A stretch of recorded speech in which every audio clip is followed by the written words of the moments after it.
Good afternoon. We have a nice, cheerful, talkative crowd here, and glad to see that. The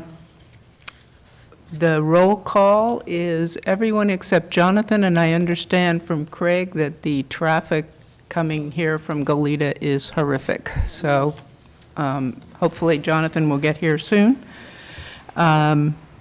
Welcome to everyone here. We're glad to have you and enjoy hearing from those of you who want to talk with us.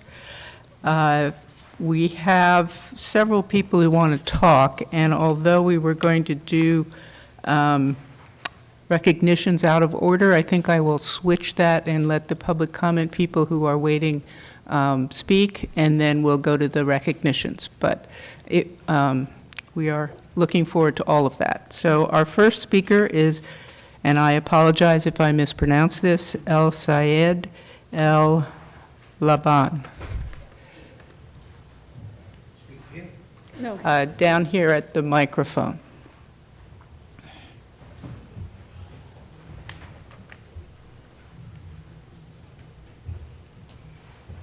You want to tell him how much time he has?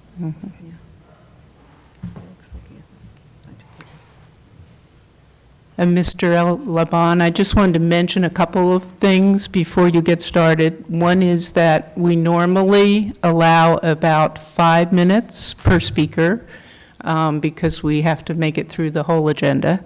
And secondly, because this is the public comment period, we can't take any action. We can listen to what you have to say to us, but we do not take official board action. Okay? Okay. So, please. I actually emailed you, ladies and gentlemen, last night, some email correspondence about the issue I want to speak about. Addressing you actually was an option I have as a last result not to call the Office of Civil Rights because I felt if I go outside of the school structure to solve a problem, then I will have to take it all the way through the legal system. So I have an issue of grievance with the school that's been going on now for about a year. For the past 5 months, I get no ears, and I've been getting run around, and it's involved violation of civil rights and instructor misconduct. So that's basically it. And what I want actually is independent investigation into this matter. Mm-hmm. And have you spoken with our people who you would normally speak to, the college process and so forth? Exactly. That's actually what the email that I emailed you about, that I went through the process and I tried to work with the system, and now I exhausted my option, except you. You're my only recourse now. Okay. As I mentioned, we're not able to take any action at this meeting. We can, if you want to say anything further about your concern, we can listen to that. Well, first of all, based on my novice knowledge of the law, my case involved violation of Section 504 of the Rehabilitation Act of 1973, Title II of the American with Disability Act of 1990, and the California Education Code Section 200, 201, 220, 234, and 234.1. That's one element of my complaint. There are two other elements. One of them is the going practice is almost, normal now in school, that an instructor try to manipulate students with disabilities out of regional accommodation. And that's been going on for some times, and the faculties know about it, and they let it go. And one of my situation is evolved out of that. The third factor of my complaint is the instructor misconduct, in which she awarded grades and credit to people who didn't attend the class. Mm-hmm. So I felt that's fraud. And they had to be confronted, and the inner circle had to be held accountable. Okay, so those are your three Yeah, concerns? these are the three factors of my complaint. Okay. Well, we appreciate hearing from you, and unless anyone has a question, Lori, would you like to? I would urge the board to encourage the student to work through the internal academic processes that we have in place. And that's through Dr. Ben Partie's office. Okay. Are you familiar with Dr. Partie's office? I think you mentioned that in your email. I've been going back and forth with him for 3 months now, and nobody's home. Nothing, and that's also in my email that I sent you, ladies and gentlemen, yesterday, documented his response and my response to him. So it's been a taboo issue that nobody wants to touch it, and just been getting run around. I don't know what they assume, that probably the issue will die. And even I told them if I don't work it within the school, I'm going to go to the Office of Civil Rights, and I'm going to go to the state chancellor. And Appropriate next steps. Okay. Those are appropriate. Those are appropriate things to do if you are unhappy with what has happened here. but 5 months is too long for getting no results whatsoever. So I actually am exhausted my patient, and it's becoming obvious that I will get nowhere. Okay, well then, as you say, your next steps may be to go outside the school, and And that's why we would I'm not I'm addressing suggest you. otherwise. I'm addressing you, ladies and gentlemen, because that's, as I mentioned, that's my only recourse to keep the problem within the school. You see, because I don't want to go out the school. I've been a continuing student since 1994. So I have a lot of loyalty to the school system, and I know a bad apple is just a bad apple. It does not actually incriminate the entire field. So that's why I want to resolve it within the school. So unless you tell me no way, then I'm not to blame. No, I understand that. What I'm saying is the board itself cannot take any action to do something here, other than to encourage you to talk to the people within our system, within the school, or if you feel necessary, you may certainly go outside the school as you described. And that is entirely your choice. Okay, So- where to take it from here, madam? We appreciate that. Where to take it from here? Do I hear from you? Do I contact you? No, this is it. This is the whole, you can certainly contact Dr. Partee or someone outside the school, but as far as the board is concerned, we're not in a position to take any specific action. And Dr. Partee will provide you with instructions on how to file with external agencies. I doubt, with due respect, I doubt is he in favor of me doing this? So, well, I have a decision to make. Thank you very much. Okay, thank you. I appreciate your coming. Okay, our next speaker is Luz Orez. We know Luz. Good afternoon, trustees and President Gaskin. Thank you for giving me the opportunity for a couple minutes to address a very important issue. I hope that President Gaskin will forgive the little surprise. But we had, just an outpouring of support and well wishes on your coming up retirement. And I'm here to introduce a couple of guests who want to express their appreciation for your time and leadership here at Santa Barbara City College.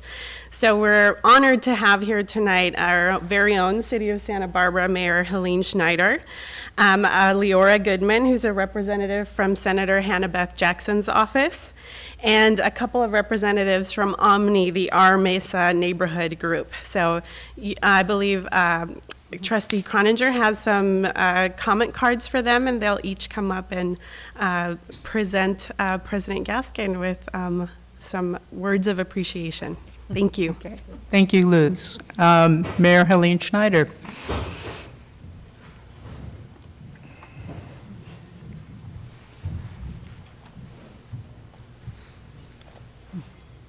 Good afternoon. Do I get 5 minutes? Wow. Oh, my. No, I won't need the whole 5 minutes. I could spend hours, though, expressing our gratitude on behalf of the city of Santa Barbara for your leadership. Just earlier today, because Lou said, I didn't realize this was a surprise for you, but a couple of hours ago, I posted a Throwback Thursday photo of you and I at the Fiesta Parade in the carriage, waving. So, but really want to just express my appreciation personally for your leadership in really strengthening the college to the community. And I know the trustees, you have all been shown amazing leadership, and it's been amazing to have also former Mayor Marty Bloom at this role now, because you can keep those connections going.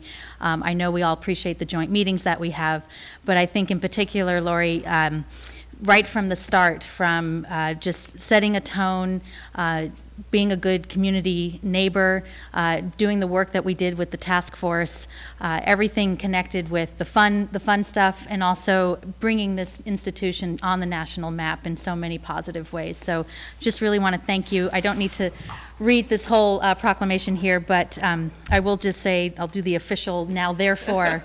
I, Helene Schneider, by virtue of the authority vested in me as mayor of the city of Santa Barbara, California, do hereby honor Lori Gaskin, PhD, for her extensive contributions to the California college system and the Santa Barbara community, and extend sincere congratulations upon her retirement as president of Santa Barbara City College and superintendent. And thank you so much. I hope your retirement's in Santa Barbara and you get to enjoy more time in the place that we now call home. So thank you so much. And it's a great to have you as our friend and a leader. So.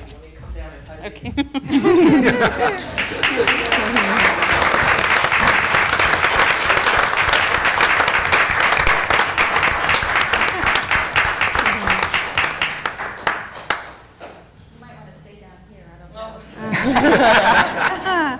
Just on behalf of the City Council, too, we very much appreciate the strong partnership that we have with the Board of Trustees. I believe we have a joint meeting coming up in June, and a lot of good items to talk about. And so look forward to that later on next month. So thank you very much.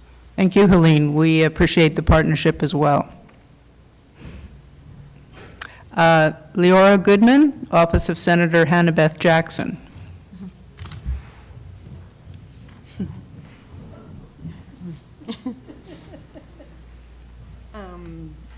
Yes, I'm Leora here representing Senator Jackson, who's in Sacramento, and I want to thank the board as well for allowing us the time, and Luz for helping organize Lori's modest send-off here. I have here a resolution from the senator in the state senate honoring your retirement, Lori, but she also just wanted me to tell you how much she truly enjoyed working with you. She just believes that you've stood up and made SBCC what we are so proud in the state of our community colleges system, and never afraid to stand up and speak your mind, and that is what she loves about all strong women. So I will just also read the bottom part here. Resolved by Senator Hannah-Beth Jackson that she takes great pleasure in commending Dr. Lori Gaskin, outgoing president of Santa Barbara City College, for her visionary role in guiding the development of this outstanding community college to its current preeminence, and extends to her sincere best wishes for all the richness and rewards of an active and productive retirement. Congratulations and thank you.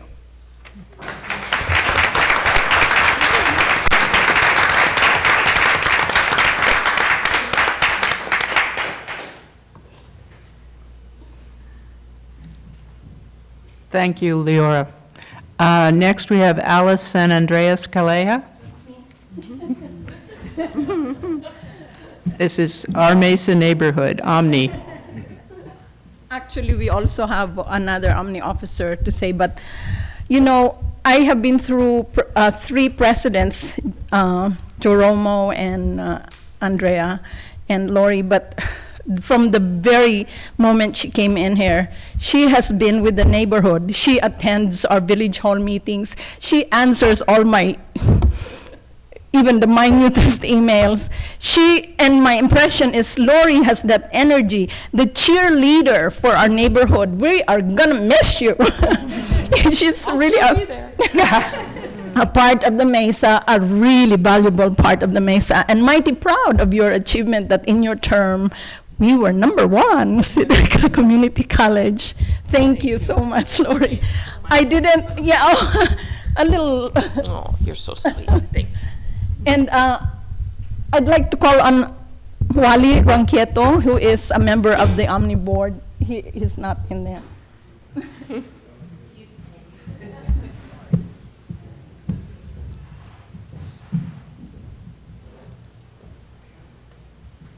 Good afternoon to you all. I'm sorry I don't bring any gifts. No, just your presence is a gift. Oh, wow. That was very nice. First and foremost, I want to thank you and congratulate you for all your achievements as president of City College. It has been fabulous. I'm speaking in representation of Omni, which is a grassroots organization for the neighborhood. And I also, personally, I have been enrolled here as a student in 2014 and 2015. And as a student, I can be very critical. I have been a university professor myself for a few years. So I can see the process from both sides, and I was marveled by the education, by the organization, and the programs, and the educators you have. They are fabulous. I have to say that I got all A's, but you know. So again, thank you so very much. Congratulations and best wishes in all your new activities. Thank you very much. Thank you. Next time I bring you.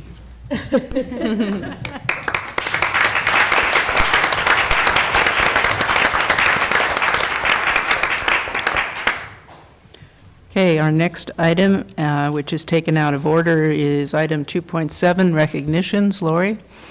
Well, this is, this was very unexpected. The reason that we're truly celebrating today are our longstanding employees who have given so much of their heart and their soul to Santa Barbara City College. And as I noted, with 24 employees retiring during the 15-16 academic year, their service to this institution totals nearly 500 years, and that's a remarkable statement. I would like to, not individually, you didn't do 500, maybe Jerry did, and Gail, but no, and Colette. I would like to introduce those who are here and ask if you could come down and just very briefly maybe share something that you would like to share about the college. And we'll go in alphabetical order, and Colette Barr, our economics professor. First, Colette, if you wouldn't mind coming down. And then after we introduce who is here, we'll break for a few minutes for cupcakes and coffee. Trustees, Dr. Gaskin, it's with a great deal of mixed emotions that I came to this decision, because I love this college, and I love being an educator. In fact, being in this room brings back 11 years of global studies that Peter and I worked together on. So, great institution. You haven't seen the last of me. I've got Spanish classes to take and piano classes to take, and you know. So I'm not going to completely flunk retirement like some people we know, but it's been my life. And as was stated at the IA meeting, it is a noble profession. It is what distinguishes us from all of the other, at least we like to think of ourselves as higher primates. So, you know, keep up the good work, those of you who are still engaged, and, you know, thank you for a wonderful profession, a wonderful college. Colette.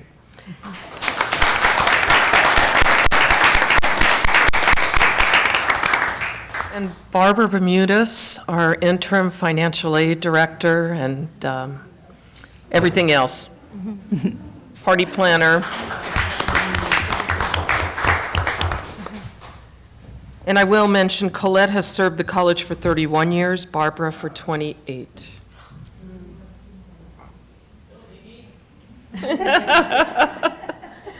Thank you all very much. 28 years. I started out as a accounts payable clerk, And as Dr. Gaskin said, interim, I end my career here as interim financial aid director. I wish I had known that student services was really where my heart is.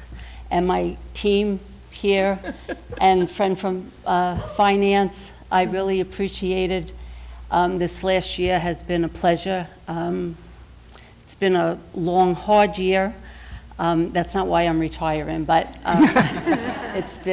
it really has been a pleasure. And I was thinking this morning, when I started here, my sons were in 4th grade and in 7th grade. Now I have grandchildren going into high school and junior high. So I think it's just been a real pleasure. I don't know where the 28 years went, but it's just been really a pleasure to be a part of Santa Barbara City College, and I've enjoyed every minute of it. So thank you all very much.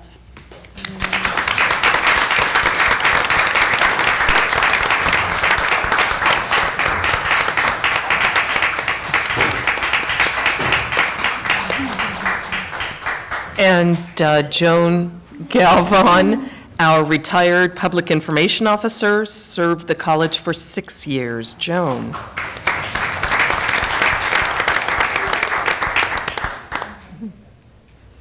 President Croninger, President Gaskin, members of the board, thank you very much for honoring retirees with this recognition. It does feel a bit odd to be on this side of the podium, I'll tell you.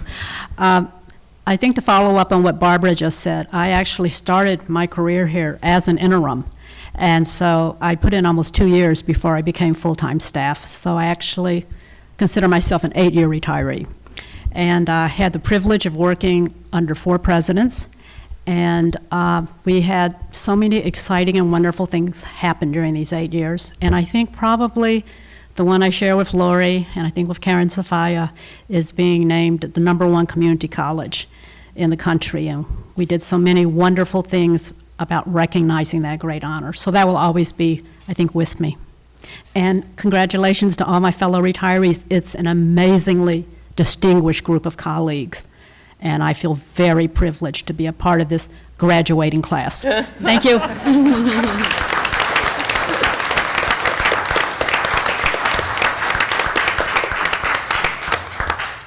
And of course, Mary James, 47 years in support of the Faculty Resource Center.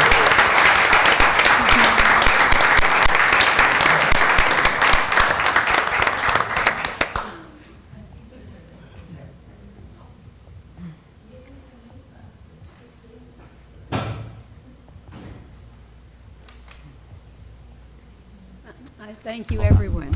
Okay, I thank you, everyone.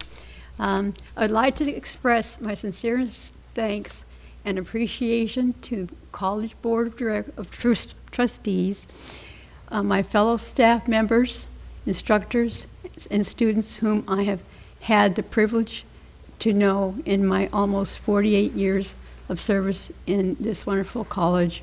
I will truly miss all of you. I will cherish the many fond memories during my career at Santa Barbara City College.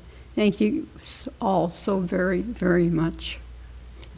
Thank you.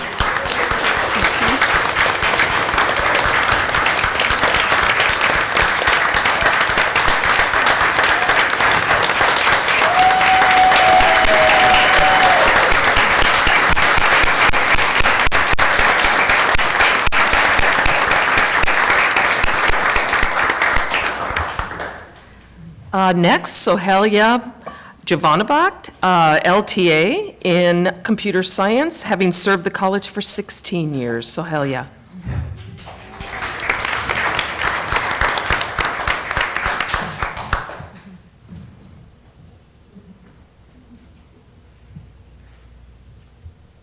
Hello. Hi, and thank you for inviting me here. I thought I was done, but it's nice to be back here. I think my story is kind of like an American success story, American dream. When my kids were out of high school and into college, I was bored, so I started taking a few classes here just for fun. Before I knew it, I had a degree, and before I knew it, I was hired, and that's when I was 50.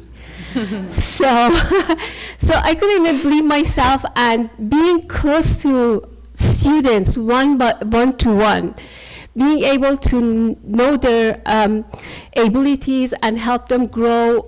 It was such a great rewarding. Every day that I went home, I felt so good about working and, you know, being part of this organization. And I feel like in these few years, not only I helped a lot of students, but I learned so much. And I, as a person, I grew so much, and I'm such a better person, and with a lot of experience in life, and you get to see people from different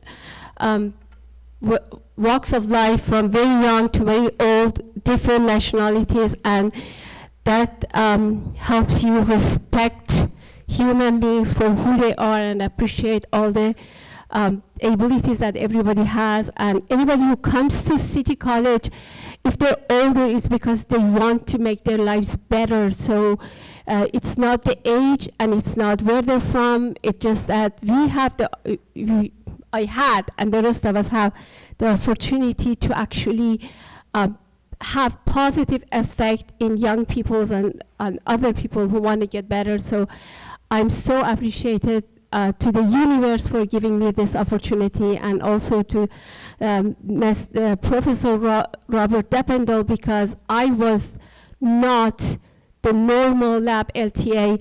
Once somebody asked me if I could show him the LTA, and I said he's a young white guy with blonde hair and glasses, and he said, you just explained everybody here. So I was older, I was a foreigner, I was a woman, and everybody was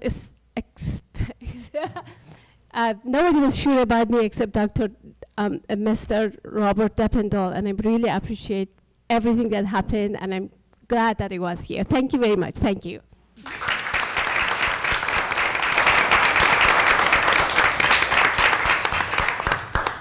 Jerry Pike, our Learning Resource Center former director, retired. Sounds a little odd, but yeah.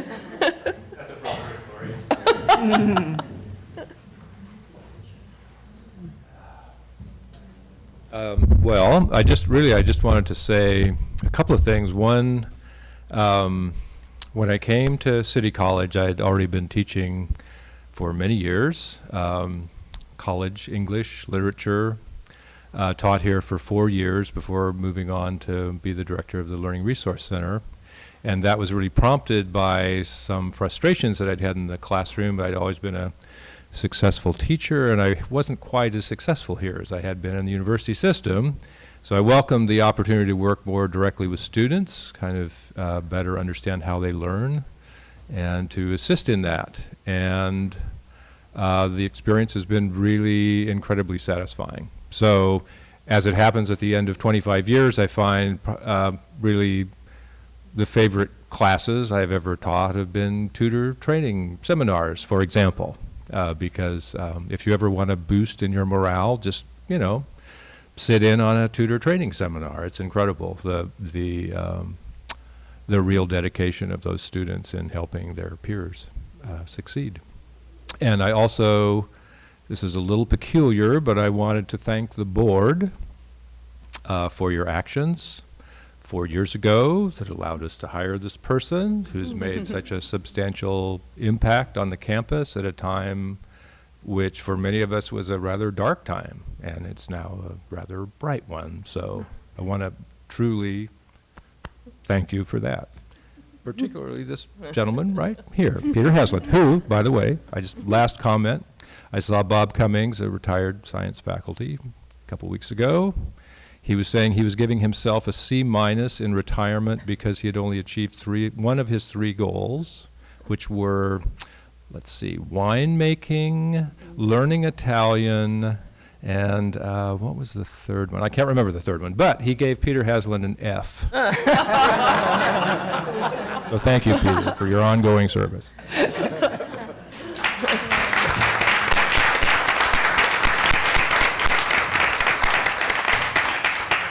And while Jerry noted he has served SBCC for 25 years, I wanted to make sure that I publicly stated that.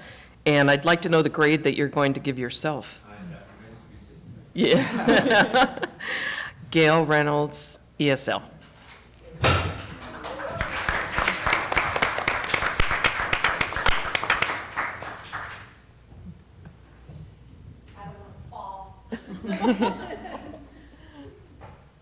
I want to echo everything Jerry just said about the last 4 years, our wonderful board and Lori. It's sad for the college to lose Lori, but I'm glad I'm going out with her. And I came in with Jerry 25 years ago. We were the class of 91 under wonderful Dr. McDougall. This next week will be 40 years for me when I discovered my profession of teaching English as a second or foreign language. I went to Togo, West Africa as a 23-year-old Peace Corps volunteer.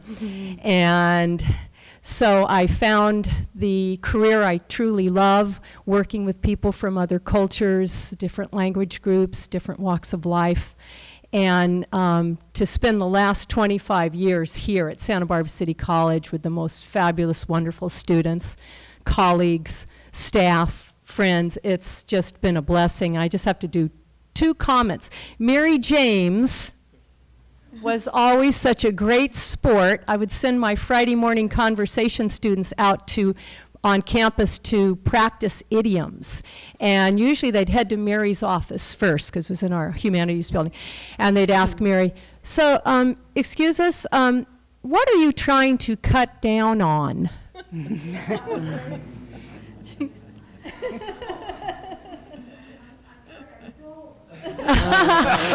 they'd come back and say, well, Mary James said she's trying to cut down on work. And then, what are you dying to do? I'm dying to go home this afternoon. Have a nice weekend. And then with Jerry, I trained and supervised tutors for about 6 years for the ESL program. I worked with Donna Wagner and with Jerry, and Jerry was awesome with the tutor training that he put our students through. And Donna was fantastic with always making sure I got my timesheets in on time.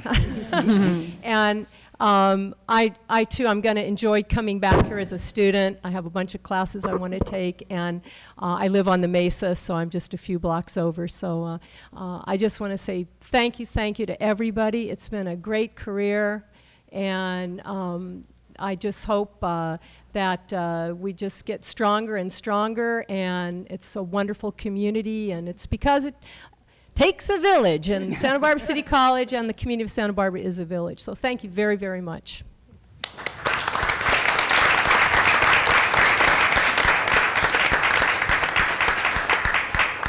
And as Gail noted, 25 years in service to SBCC.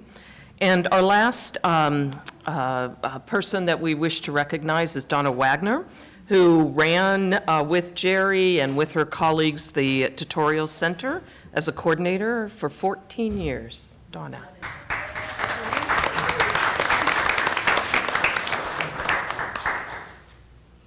Thank you very much. And lucky for you, I didn't know I had anything to say. Otherwise, I would have had this big speech. But I just want to say that most of my life has been working in the field of education, and I have to say that this was one of my favorite times working here at SBCC. I loved the students that I work with, and in the position that I was in, I was able to work with a lot of faculty, with the students, and then I beat Jerry in announcing that, he announced first that he was going to retire, but he didn't know that I had planned to retire, and I didn't want to one-up him, but I'm glad that we're both going out at the same time. It's been a real pleasure working with him and working here at SBCC. Thank you.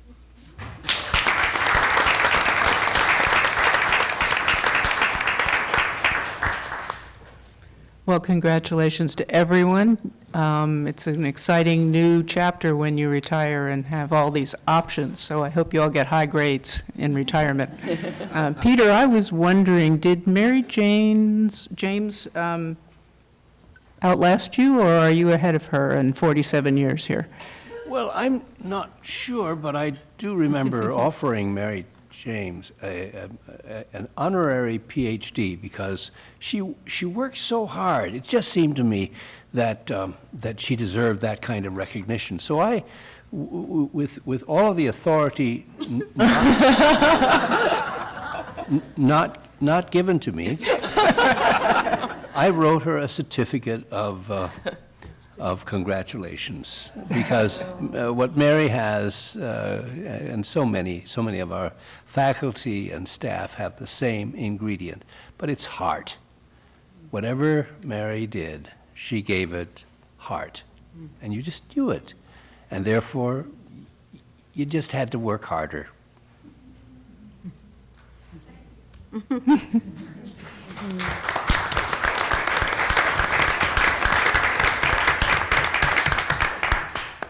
And now, Lori, can we take our break for coffee and cupcakes? Yes, for about, 10 minutes. She came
Started again. That was very nice.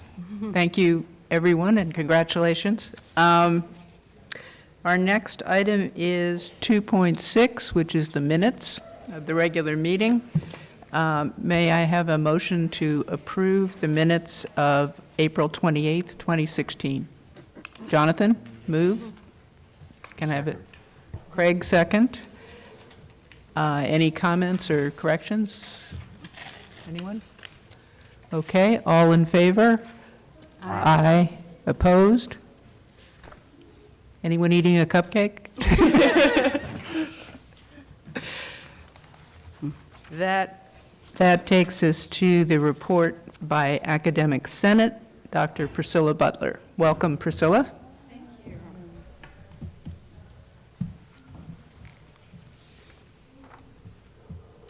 Good evening, board members and President Gaskin.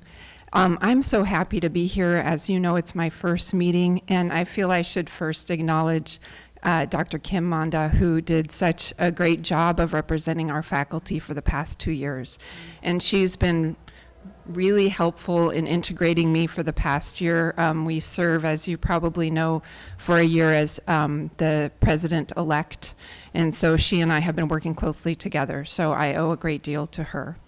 And I'm looking forward to working with all of you. I wanted to talk about our last Senate meeting, which occurred on April 27th, the last one of spring semester. And the most significant action that the Senate took was to endorse 5 statements. And the Senate, especially through one of our subcommittees, which is the Planning and Resources Committee, has been talking a lot about the changes in our enrollment, the impacts on our budget, and related matters. And so this has been a conversation for a number of meetings throughout the year. And then it resulted in 5 statements of what we consider principles the faculty support related to this. And the first one is to establish a base FTS target. So we believe that it is, of course, desirable not to have so much fluctuation. And we'd like to work toward ensuring that. And so the other items relate in some way to that. So the second one is to invest in marketing and outreach to prospective, new, and continuing students.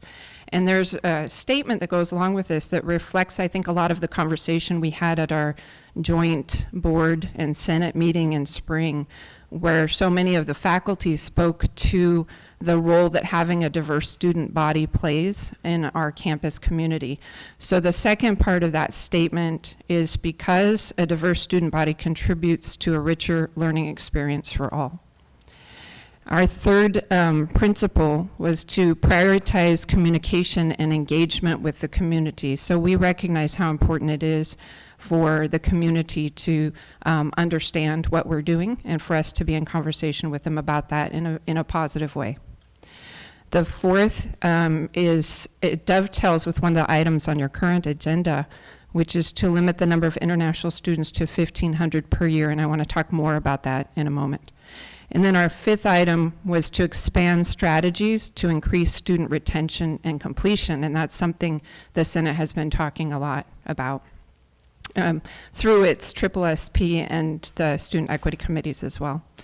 So specifically regarding the number of international students, so that addresses item 5.1, which is a revision of BP 5012. To limit the number of international students to 1,500. And I wanted to express the faculty perspective on this issue. So there are several points that I think are relevant, and I'll be quick. So the first one is the commitment to integrating as diverse of a student body. It really is beneficial for our classes, our programs, and for the student experience. I think it also connects to our mission statement. So I look at some of the language in there, a diverse learning environment, and promotes global responsibility. And I think those are linked to welcoming people who are interested in learning to our college. And of course, as the statement, the principle that the Senate endorses, that it enriches the learning experience for all students to be in conversation with a range of student backgrounds. And in the description of 5.1, it focuses primarily on the benefits for allowing us to plan, and that's referring, I think, mostly to budget planning, and that's very important. But I think it's also very important for educational planning. So I'm not sure if all of the board members are aware of the impact that international students have on our programs. So what happens in some cases, we have certain programs that are very heavily attended by international students, and that allows us to offer more classes in those areas, especially when you get to upper level courses that may be 2 or 3 or 4 levels above the introductory, like 100 level course. In order to offer that very high level course, you need sufficient numbers, but the students who go into that higher level course have to have met the prerequisites for the prior 2 or 3 courses. So when you winnow down the number of students, it means you can't offer as many classes. And some of our programs in particular areas, we have a lot of students, international students in business, for example. We have a lot of students in theater arts and film studies, in ESL, in English, many different subjects. And it's not just 2 or 3 or 4 disciplines that I've mentioned, but there are a number of disciplines where when our number of international students declines, those programs have to reduce the number of sections, sometimes canceling classes. And so there's a really direct impact on all of the students who want to take those classes. If we cancel those classes, it's not just the international, I'm stating a really obvious thing. It's not just the international students who have their classes canceled. It's the resident students, local, it's the wider resident students who come here, it's everybody who wants that class. So, of course, we have stated that we believe it's positive for the learning experience to what can happen in the classroom itself, but it's also really essential to offering a full spectrum of our programs and classes.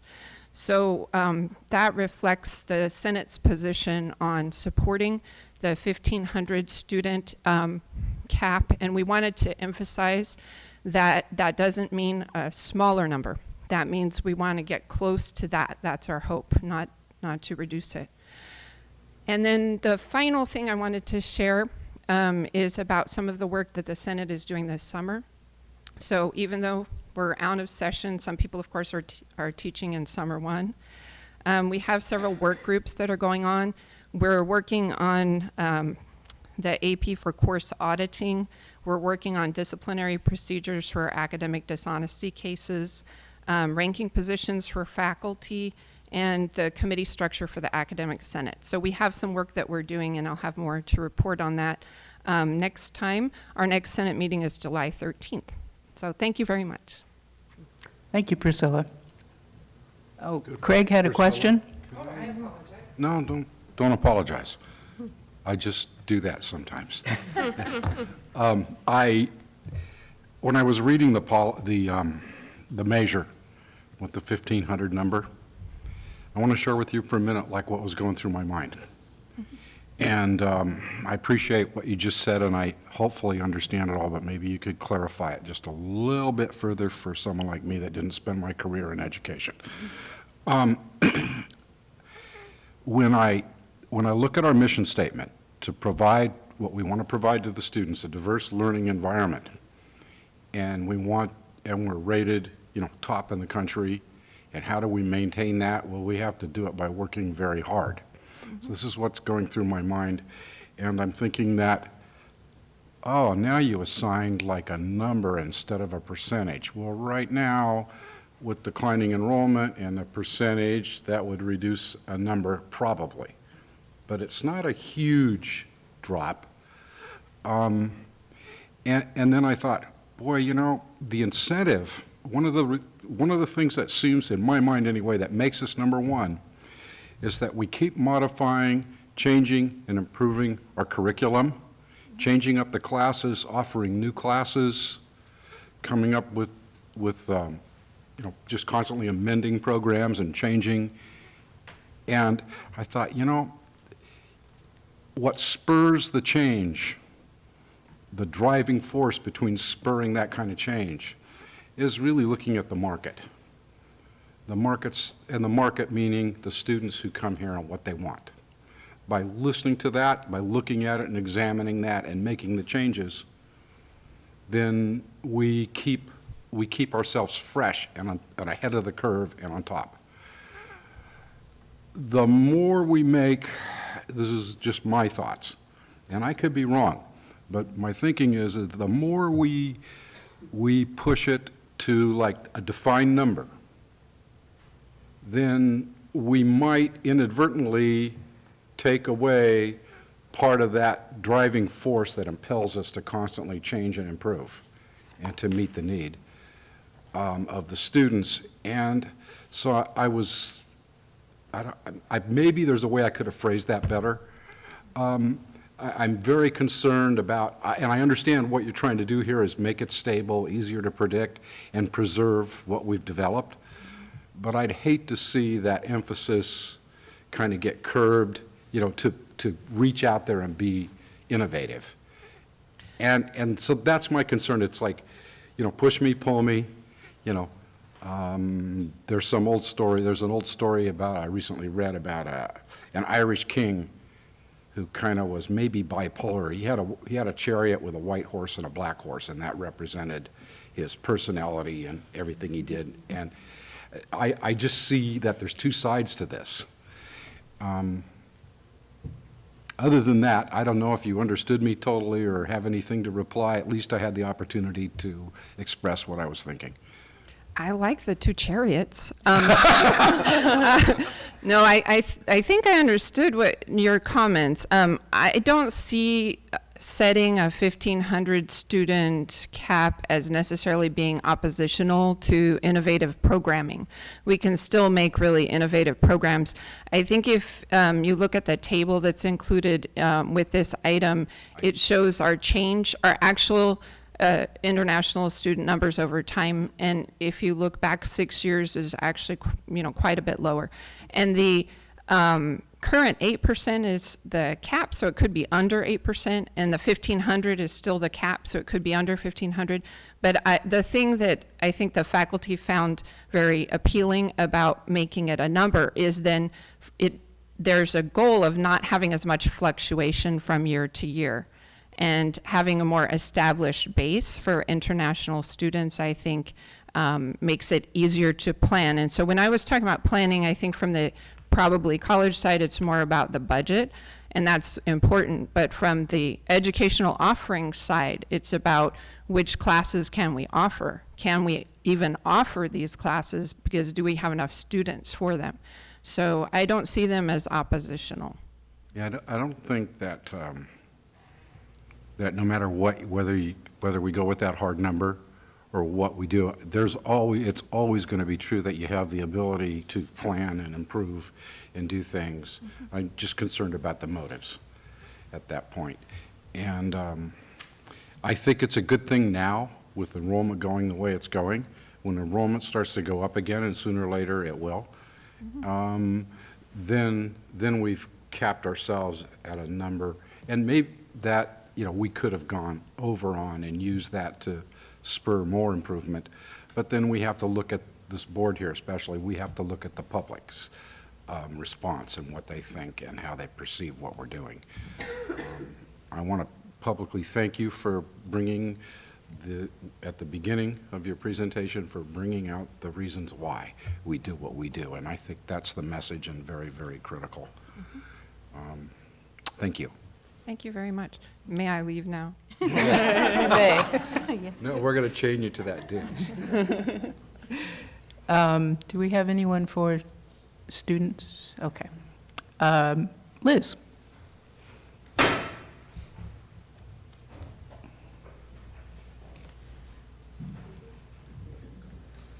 Good afternoon, members of the board, President Gaskin.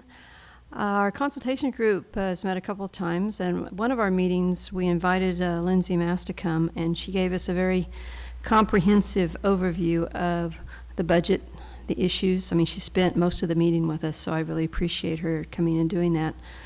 And at our CSEA meeting this month, we invited Shelley Dixon to come, and she did an overview of the CSI, the Career Skills Institute. and gave out handouts. So the staff, we had quite a few people attending the meeting because they knew she was coming, and so she gave us a very overview of what was happening with that program. It seemed real good. But what I really wanted to mention today is classified staff have really participated in the emergency planning. And for years and years, we talked about it, but it never happened. So I really wanted to acknowledge Lori's efforts in the past 4 years because it's really come a long way. We had a series of meetings the last 5 weeks where actually several staff, probably 25 to 30 people, got together and did some review of the training they had had. Staff have been really involved in this, and we have all sorts of things going on. We have a very good emergency management team. And that we did a tabletop exercise where we actually went through a major earthquake when the school was pretty demolished and what would happen then. And then there's CERT training that's starting at the end of June, which I hope to participate in this time. It's been on Friday, so it's been hard for me to do, but I want to this time. So I just wanted to acknowledge all the work that Lori put into that because she was really a driving force. And now all we had managers attend the meetings and have gotten certified. So I just wanted to show that we really appreciate it. Staff have been really interested and really involved in this. So I wanted to acknowledge her and the staff who have actually participated because it's really important. If something happens, there's lots of people that will know how to proceed. Any questions? Well, thank you, Liz. I think you're absolutely correct. I know when Lori came, I had no idea that we had these requirements for emergency response, and Lori got us on the right path right away and, has continued in that role. So it's one of the many things that she's done that's really been a good foundational thing for us that we were missing, and we thank you. And it's your turn to report, Lori. Great. Well, I want to begin with a comment about commencement. It was truly the reason we exist. To see our students prevail in their educational dreams and then to celebrate that. It was long, and it was long because we had so many students who participated, and that is a very, very positive thing. I heard nothing but wonderful comments from students, parents, friends, partners, and the after party was remarkable. And truly all of that, while it magically happens on that Friday, there's a year of planning to make that happen. And that really speaks to the staff that Liz so beautifully represents, as well as my administrative team, most notably Chris Johnson and Ben Partee, and then the host of staff that support them. So what came off as truly a capstone event and a wonderful, wonderful memory for our students had this foundation of our wonderful employees who we honored a few who are retiring, but the many who are still in place working so hard each and every day. So I wanted to comment on that. We have, I believe, with this consent agenda item under HR, concluded our hiring of faculty for the upcoming fall 2016 start. And we had 23 faculty positions that we sought to fill. 12 were new and 11 were replacements. And we filled 18 of those. And we had 5 failed searches because we never settle and we're always seeking the best. And oftentimes our very robust hiring process doesn't yield a successful fit. So those areas were of failed searches: accounting, computer science. Those are 2 new positions. And then 3 replacements: nursing, biological science, and graphic design. You typically hear about computer science and nursing having to go out repeatedly. Less often do you hear about accounting, biological sciences, and graphic design. But we have very high standards, and the 18 faculty that we have hired are truly representative of our future. They are represent such diversity in terms of background, experience, ethnicity, race, gender. It's just a wonderful class of 2016. So that's where we stand there. I wanted to let Luz know that while she may be being hired today, what she did today, bad, very bad. Not good. No, I thank you very much. And then I wanted to let you know where we are with enrollments. We continue what we had predicted, which was the continued downtrend in enrollment. Summer one, which is well on its way to almost being complete, well, not quite, but about halfway through, we're down, compared to last summer one, we're down 12% in headcount and 11% in units. And that equates to about 600 students that were down, and that loss is principally in our resident, California resident students, 80% loss in our California resident.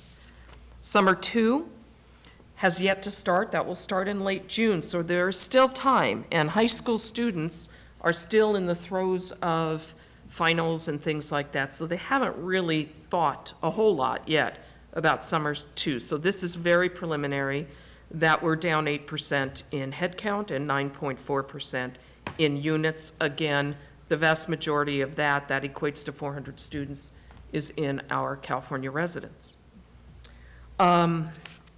We have predicted that the decline will continue into 16-17, and we have built our budget on a 7.3% decline. So we'll have to see how all of that begins to come to be when fall semester tightens up in enrollment. So that's it. Okay. When you say California residents, are you meaning in-district, out-of-district, all together? California Just residents. total everybody? who's- California residents. Okay. So non-residents didn't drop as much? Not as much, 20-25%. Yeah, because the vast majority of our students are Yeah. California residents. Right. Okay. Report from board members, committee chairs. Jonathan, is there a facilities? Facilities won't be coming up until June. Okay. So. Peter, ed policies? We have not met, but I do have an announcement, if I may. Yes. The Memorial Day celebration is coming up, and this is a time when we honor veterans, both those who gave their lives as well as those who served in the armed forces under various kinds of conflicts, ranging from, well, the number of World War II vets is shrinking, but we have lots of veterans from Afghanistan and Iraq. And so it's helpful to them to remember that they served with honor in uniform. And so the Veterans Memorial Building will celebrate Memorial Day on Monday at 12:30. And it is open to anyone, and especially to veterans. Thank you, Peter. Mary Ann, fiscal. Thank you. As you all know, I have mentioned before that the budget is going to be tight, and Dr. Gaskin mentioned it, and clearly the Faculty Senate has discussed it. The Fiscal Committee has discussed it in some detail, partly because the State Department of Education announced that their income for the most recent month where they have tallied it was down a significant margin. And that's pretty soon to start this tight period. So I spent a little time working on what Lindsay presented to us to be very sure, and I am very comfortable, that despite the fact that a year from now things are going to be pretty tough, the year ahead is fine. It's not going to be, we're not going to have extra money to spend, but it will clearly, as Dr. Gaskin said, it will be all right. However, the reductions in enrollment, as well as the Department of Education's income going down, does augur tight for the next several years. So I began to get a little tense about that, and then I read and listened to some of the reports of many of the faculty, staff, and administrative groups that do the hard planning work with Dr. Gaskin for this institution. And you heard some of those reports today. I'm convinced that it will be tight. I hope that they are watching very hard over the next year. But paying attention to those reports tells me that, in fact, the brilliant, and I mean brilliant, planning and decision-making processes that have been put in place by Dr. Gaskin and by the administration and faculty and staff make it very likely that this is one of the institutions that will be able to go through those tight years that we have ahead of us without too much trauma. So thank you to all of you who participated in the development of those processes. I know they're relatively new, but even the reports that we heard today say that they're progressing very well.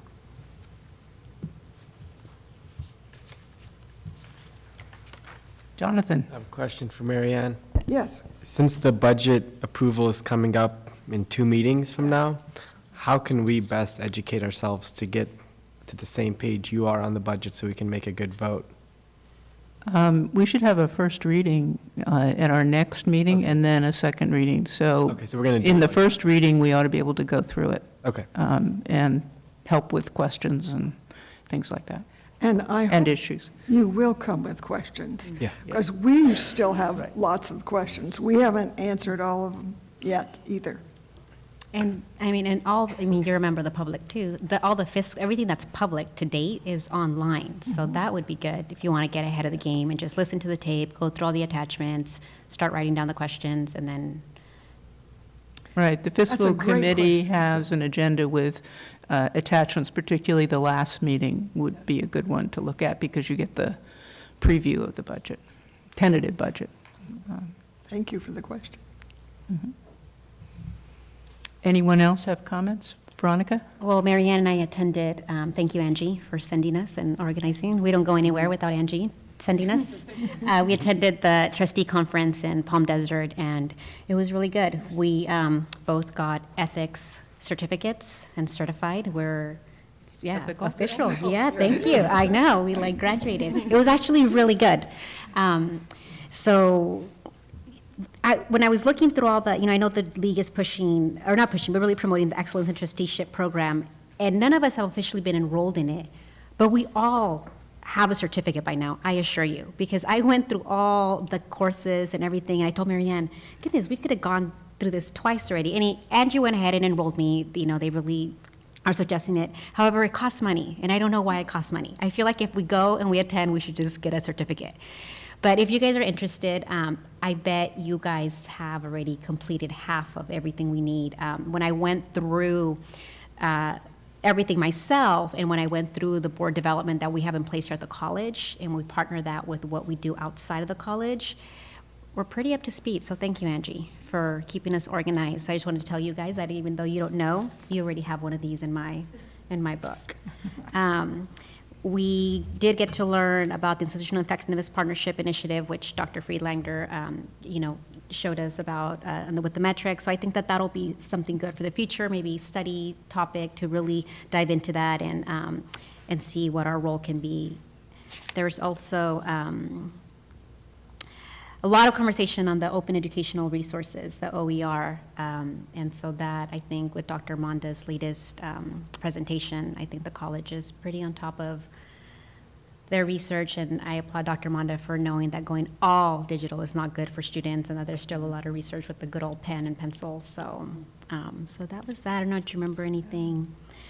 Evergreen always stands out, student success, and just the way they're looking at policies. I think you guys definitely hit on that early in the year, and that was another phenomenal session that I think in the future, it's definitely a conversation I would like to revisit in terms of the way they're looking at their student success, and even at their own board meetings, just having a check metric every day, okay, did this address any one of our outcomes? And they literally do a self-evaluation right then and there. So then come their end of the year, they already have compiled every meeting what they checked off, and so then they're keeping track of it sort of as a formative assessment versus just waiting till the end, like we all did last week, and we're like, wait, we know we did that, let's look through our notes. So again, that's a college that continues to be highlighted as, like every other college, just doing different things that are good. Do you remember anything else, Marianne? I attended several diversity sessions and learned about what other colleges are doing in that area. And the emphasis was on diversity of faculty, because there have been several studies that show that that is a very important piece of student learning. But I know we've already been working on that, so it was something that I was glad to know the research, because what it confirmed essentially is what we've been working on. Okay, anyone else? I have one item, which is that, as Veronica just mentioned, we have the board self-evaluation coming up, and apparently the SurveyMonkey indicates that one of our members, who shall remain unnamed because we don't know who it is and wouldn't name them anyway, still needs to do this. So whoever you are, can you put down the self-evaluation on the SurveyMonkey? It's still there until tomorrow night, and then it has to go away, so it can be compiled for our discussion. And let's see. And we had, Lori mentioned commencement, but we did have our adult high school commencement last Friday, so thank you to, Dr. Brito, because it was nice. I know Lori talked about the pomp and circumstance of the big ceremony, but there's something always very sobering and very humbling to go over to our adult high school. And so the work that you guys do over there is just, it's priceless. So thank you. And so on behalf of the board, I went, and they were very appreciative, and full house. So yeah, thank you. Thank you for going. All right. Item 4, items for future board consideration. I know Veronica just mentioned the Evergreen policy process that we have talked about in the past, and that should remain on our future considerations. Anybody have any others? Things they want to bring up? I mean, with Jax, as they move through, I think the institutional effectiveness partnership, I think that's going to be important. And because it's a very authentic, non-regulatory, just forum to have conversations about where we want to go. And so I think that it's good that the college is moving in that direction, and it'd be worth for the whole board to get the in-depth presentation that Marianne and I got in Palm Desert, but within a local context, obviously, so it'd be even more meaningful. Okay. And was that something that basically people who were working directly, staff to other colleges, were presenting, or who was presenting? Teresa from the league. So yeah, Okay. you can just call her. Like, she pulled up Santa Barbara City College at the session and walked me through all our stuff. So yeah, Okay. they're all available and ready to go. Good. Okay, we come to item 5.1, which is a proposed revision to board policy 5012 on international students. Do we have, I guess we go with, I'd like to do a discussion first and then move forward or not as we see. So, comments? Did you want a motion in a second so we can discuss it, or do you want to just discuss it? I'd like to discuss it first and then go from there.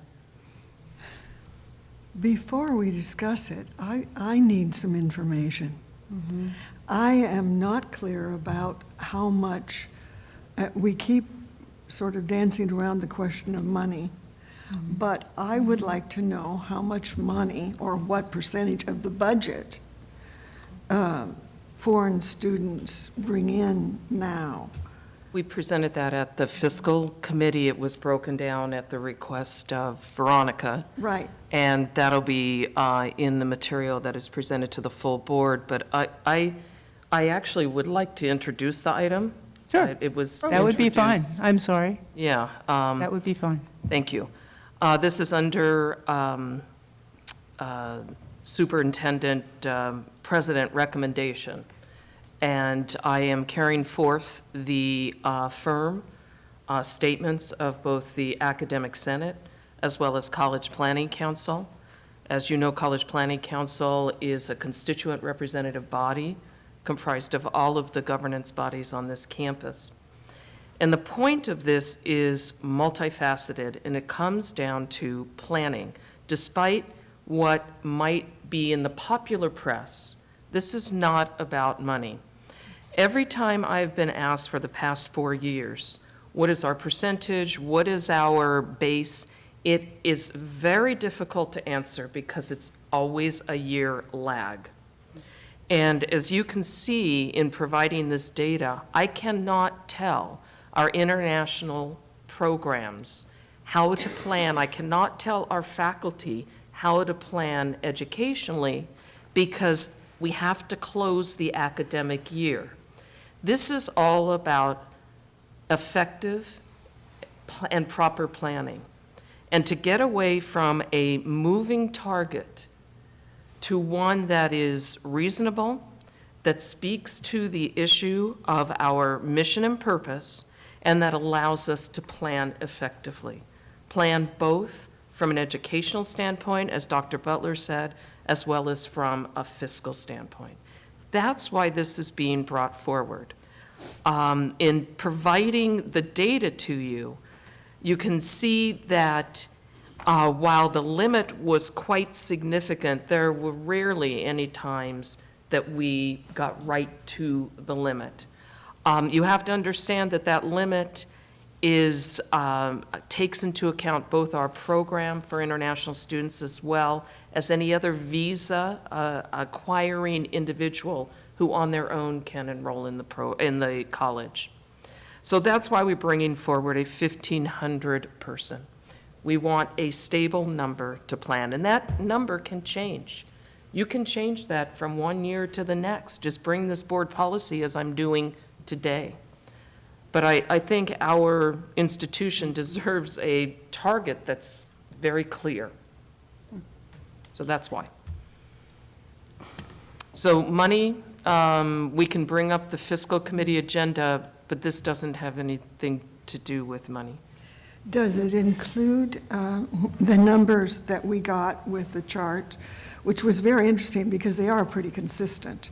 Does that include summer sessions, and do we have foreign students? I would guess we would in international students in summer, yes. But your cap is not based on summer. The international students for summer are about 300. But your cap is not based on that. Your cap is based on the current cap from 2009 is based on enrollments in fall and spring semesters, not summer sessions. If we can, it might be helpful to see the dollar amount for the national students, what that is. I think for me, I would like to bring this into a fiscal context. And there's a lot of questions here. And I don't think that I think maybe this is something we just put on the fiscal agenda just as this one item and really look at it. Or we put it just as an item for the full board to really, I think the questions that come to mind are, number one, what percentage of our budget do we want dependent on revenue from interstate, international? Another question that comes to my mind or thought is that, when we look at our institutional research reports, that Robert has online, and when I read through that, and you guys can all go online and read it, and it makes reference to the continuous increase that we had because of the recession, right? So again, at that time, the 5% to 8% was due to additional revenue the college needed. When I look at California, and everybody has been, reaping the benefits of the last couple of years of a lot of extra revenue coming in, the taxpayers certainly stepped up with Prop 30 and the additional sales tax. I think Craig said it well at one of our last fiscal meetings, whether we miss an opportunity or not to address these things, and we pass our budgets and we spent one-time money, we have to live with that decision now. We went with the recommendations that were before us, and Craig said, that's not here nor there, let's move on. We could have done this, we could have done that. But I think that the time is now to have the conversation about what our budget looks like, where the revenue for our budget comes in, and how much of that are we willing to be dependent on a certain source, and what percentage of our budget are we okay coming from that source. So I think that these are real questions for us to have a discussion about, to have the dialogue about. I don't know that we have we'll have all the answers to the different things that will come up. So I would like, as Marianne says, I think that this is important. It's important for our college, especially when we're looking at declining enrollment and just really seeing, well, what are we looking like? And I think we're all dedicated and intelligent enough to want to spend the time to really look at that. And so that would be my thing. Let's put this on the agenda maybe at our next meeting, get all the facts. Like Jonathan said, he would like to be brought up to speed, what the overall budget looks like. And then this, I'm sure, will give you context then for what you think about that. So I don't know, that would be my thing. There's a lot of questions that I think this deserves a good discussion. Peter. One of the reasons in parliamentary procedure why we have the motion introduced first to be followed by the discussion is that it focuses the discussion. I appreciate what Veronica is saying, but it's not related, except perhaps in a very peripheral way, to this particular issue. So I'd like to introduce a motion that says we approve this change in policy, and then have a discussion about whether or not to approve that policy. The reason I didn't is that I would disagree with you that I think what Veronica is saying is extremely related to this policy, and it is focused on it. I mean, you can describe the policy in a number of different ways, but that doesn't mean that it isn't a complex question to be thought about. And to me, it is a very complex question, which is why, frankly, I did not ask for the motion first, because I wanted to get a sense of where we are. For me, I've just started looking at these numbers and these issues pretty recently, and I was surprised, because when you, I don't think anybody is saying that we do not benefit from our international students and our out-of-state students, and I think they need to be considered together. We don't even have a limit on out-of-state students, but they are all non-resident students. And we think that a diverse environment, as Priscilla spoke to, is positive for our educational goals. It's positive for what we want to do here. But at the same time, there is, as we all know from sugar, too much of a good thing is not a good thing. So when you look at the numbers here, I frankly am concerned about the financial aspects of this number. Because when you look at an 8% number and you say, okay, what does that mean in dollars for our unrestricted general fund, it's close to 18% of our budget, our unrestricted budget. That's huge. And that concerns me, because from a fiscal standpoint, it does not seem to me that it is necessarily a stable source of income. The state of California has a commitment to our community colleges to fund us. We are their system. Non-resident students come because they want to come, but they don't have any commitment one way or the other. They come to be here, and they might not come to be here at any given moment. So, and another aspect of that is the legislature may take action, because the UCs were recently criticized very heavily by the California state auditor for having too many non-resident students. And one of the recommendations was legislation to reduce the number of students there, limit the number of students there, and limit the number of students that are non-resident who are allowed to transfer there, which impacts us, whether or not we are swept up in that legislation. We could be suddenly legislated to have a different number, and that would have, could have a significant impact on our budget. So when I look at it from a fiscal point of view, that's one of my concerns. Similarly, the FTES that we are teaching for our out-of-state, non-resident, and international students is about, or would be next year with this number, about 18%. So close to 20% of our teaching effort goes into teaching non-resident students. And I think that relates to not only the financial, but the fiscal questions.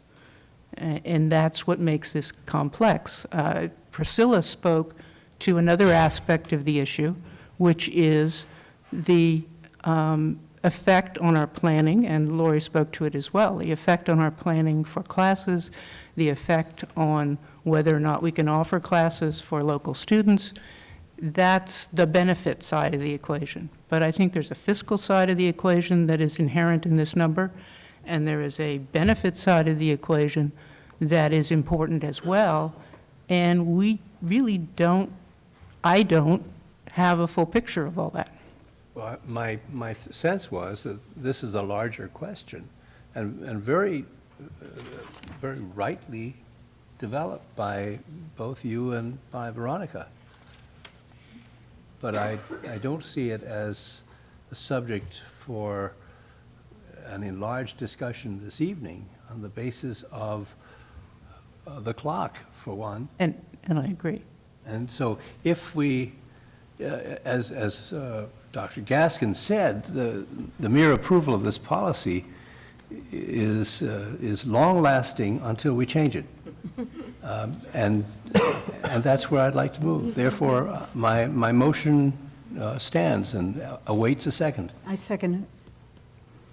Okay, so we're still back to discussion. The other, Marty, you want to say? No, go. Oh, I can Could pick it I up. interject just one moment here? I want to make sure yeah. we had accurate numbers. Sure.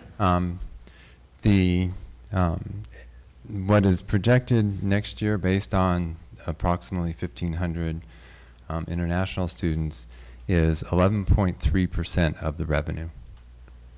I said combined, out-of-state and international. Okay. And I think you have to treat them the same. I mean, when we're talking here about students who are non-resident, we are talking about the students that we heard about a great deal during the bond campaign. And the impact on our community, the impact on affordable housing, all of those issues are all part and parcel of the whole consideration. So I would consider those together. I don't think they are a separate entity. Well, now, you might argue there are different benefits, and I agree that that's a perfectly good discussion. They're separate by virtue of your board policy. Right. That we're only talking, as Dr. Haslund said, about the board policy in front of you, which is international students. It's not out of state. Well, I agree with that, but I'm saying that I don't think we should consider it in isolation. So my concern is we really stand out statewide. We are, in terms of our percentage of FTES devoted to international students, we're neck and neck for number one. We're number two this last year. But we are head and shoulders above the rest of the community college system in that approach. I'm troubled at why that's bad. What's the fear? Because I feel that from a fiscal perspective, we are at significant risk. We are at risk of legislation. We are at risk of world events that we do not control.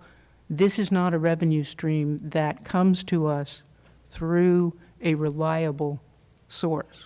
It comes to us, it has come to us. It's also, and the community is right, it has also been a revenue stream that has increased rapidly, as you can tell from the numbers that we have before us. I'd prefer the board talk about it. Perhaps the enrollment of international students has increased, but it wasn't the focus on the revenue stream, because that diminishes what Dr. Butler has been sharing, and it diminishes what we firmly believe that is embraced in our mission statement. The last thing that our faculty and we want is to duplicate or replicate the learning experience that a local high school student has when they're in our local high school. We want it richer, we want it broader, it's our responsibility to ensure that happens. And as we've said over and over again, because most of our students can't partake of study abroad experiences, we internationalize the campus. I would suggest that the board look at it through another frame other than focusing on the money and the rapid accumulation of money, but rather what this presence of these international students bring.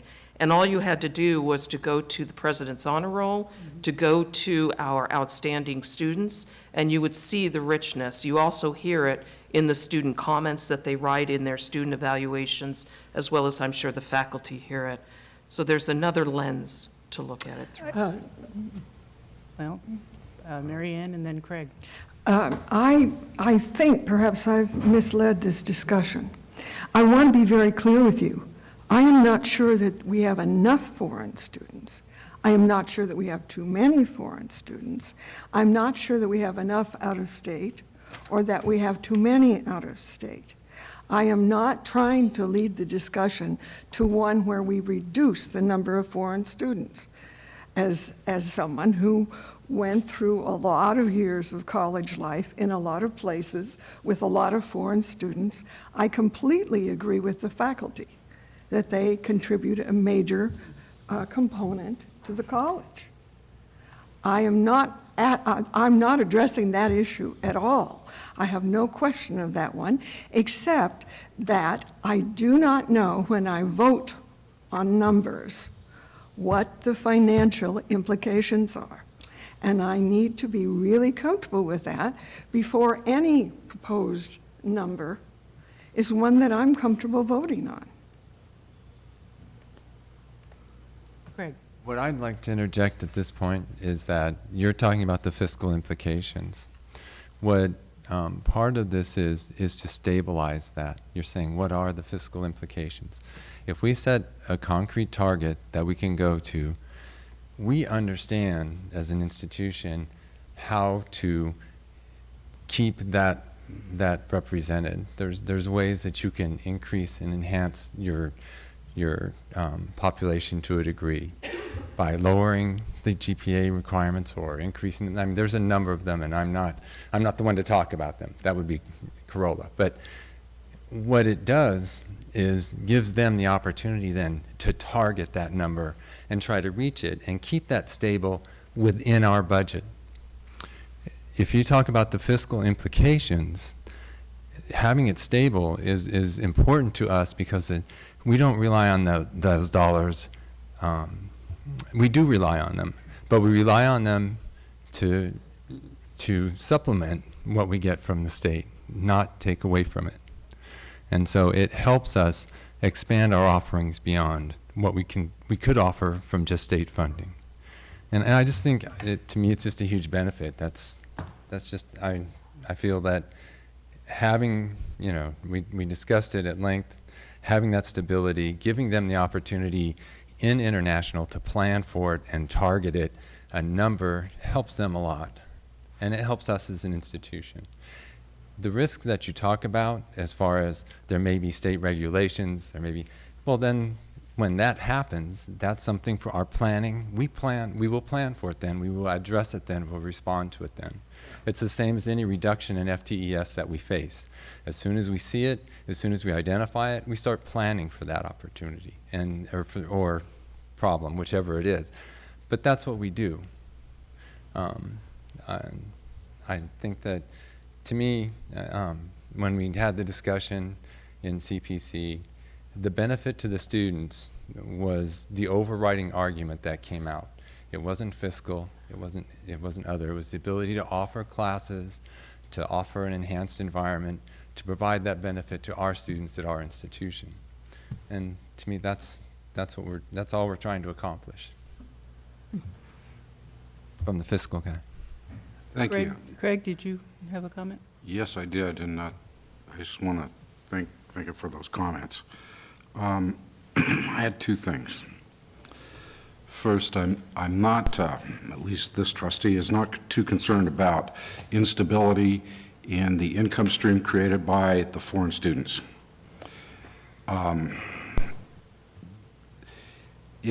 There's a pretty high demand for them to come here. As long as they come here, the income stream is going to be great. If something really bad happens worldwide and whatever, it's going to affect us no matter what. And so it's pretty stable, and we can react to it as it changes. These kinds of numbers rarely change overnight. They usually change in trends or by steps, much like the recent enrollment that we just saw. So I do not share your concern about the stability of that income stream. I'm not on that page with you at all, and I believe I'm right or I wouldn't voice my opinion. The next point I have is related, but it is a little bit different. It was brought up here just today about, us having this real high number of out-of-state and foreign students. They come here for a reason. They don't just come here out of the blue. And it's maybe they come here because it's on the beach, but really they come here for a reason. They come here to get an education that they perceive they can't get for the same value someplace else. And the reason they come here is because we're one of the best schools in the nation. Therefore, when the comparison a few minutes ago was made between the number of out-of-state students or foreign students that we have here, we only rank number 2 in the state for the total number being high. I would say you have to chalk that up because of the school's excellence, because of the excellence of the faculty, because of their aggressiveness in creating new courses and staying current with the material and teaching courses that are in high demand. And I have to respect that a great deal. And then I lied about only having 2 points because I have a third point, and and I would love to have it. We need to have a discussion about the points that were just brought up by Veronica and you and Marianne. I have questions too. I don't know how much income like those foreign students actually generate and what our costs are. And when we've tried to get to that number, it's not so easy. And the staff's not putting on some kind of smokescreen about it. It's just not that easy for them to break all this out, I would assume. We do have some guidelines on how much we can charge or how much we can't. We cannot undercharge for those services because the state won't let us. But it does allow, as we were told by the Academic Senate President, that it does allow us to keep offering, more sections of those classes so that our students can, and that benefits our throughput rate, which is one of our goals, is to get the students in here and get them out. And that's been one of my concerns since I ran for this position. And I've said that over and over again, so I don't need to repeat that. But I'm very concerned about the line of thought that, that we have too many. And what Marianne says is she doesn't know if we have too many or not enough, and I don't know how to tell if we have too many or enough. I don't have that expertise. Maybe the faculty could tell us if we have too many or not enough. And I don't think we're doing it simply because we can go out there and generate income with it. I think we're doing it because our system is so good, it was just there, and they applied, and we took advantage, and we let them in. And we charged them for it. I'm inclined to vote no on this number, on this 1,500 number. I understand the reasoning for it, but we had over the last, since 2008, the number of these students only fluctuated by like 100. No. 200? No, 15 to 1,600. Look at the 8% limit. 50%, it was 730 according to institutional. No, look at fall 2008 on the thing right here in front of us. I don't know. Fall, that's 1,580. 85, that's 1,600 students. Robert Ells has a report currently on our institutional research from 2008. Well, then, these numbers do not agree with his numbers. is what clearly you're they telling don't. me. Part of the problem, if you try to do the numbers using Chancellor's office or these numbers or some other numbers, they all start being different. But finish. This was a Well, 6% time period. I see 2,000, this was distributed to us, and this number varies, by like 100 students since 2008, every year. Now we're looking at declining enrollment. We capped it at 8%. If you think it's going to drop a little bit, well, we're not talking about the end of the world here. And I don't see how establishing a $1,500 student cap on this is going to have any significant impact at all. We have very sophisticated people here that have been living with this 8% floating cap and doing pretty well at it, I think. And I don't necessarily see the reason for doing that, but they must have one or they wouldn't have proposed it. So those are my thoughts. I wanted to share those with you. Thank you for putting up with my diatribe. Marcia? Yeah, I came, having read this, this proposal and thought about it, and I think I'm wrong, but I thought it was about whether to have an 8% cap, a percentage, or numbers. I mean, to me, it's not about fiscal, or it's not about how many classes, although I know all those things. I think it's wonderful that we have 8% of the students producing 11.3% of the budget. I mean, think about that. That's pretty good. But I don't think that's what we're talking about. From my point of view, all we're talking about here is we went from 6% to 8% for... Five. Well, we went 5 to 6 at one point, and then we went to 8. And, we have 8% as a cap. And what the faculty is just saying is they need a number because it would be a lot easier for planning. So the question is, do you want to be a percentage or a number? And, as a math major, I can tell you, it almost doesn't matter in some ways, but the percentage thing is really hard when you're trying to figure out how many students you have and so on, how many students this month, this semester and so on, and then you have to do 8%. So instead, they want to use 1,500, and I don't see any problem with that. If you look at the actual numbers, they fluctuate, but 1,500 seems like a good number, and if the faculty, for goodness sakes, if the Academic Senate believes that's going to be a better thing, and if the College Planning Council believes it, and the Superintendent President believes that, I don't have any reasons not to believe that that's a better thing to do, is to have the 1,500 number instead of the 8%. Now, all these other things that you're bringing up are probably important for us to talk about, but I don't think they have to do with whether we're going to have a percentage or a number. And maybe I'm thinking too narrowly here, but that's what I was trying to think through.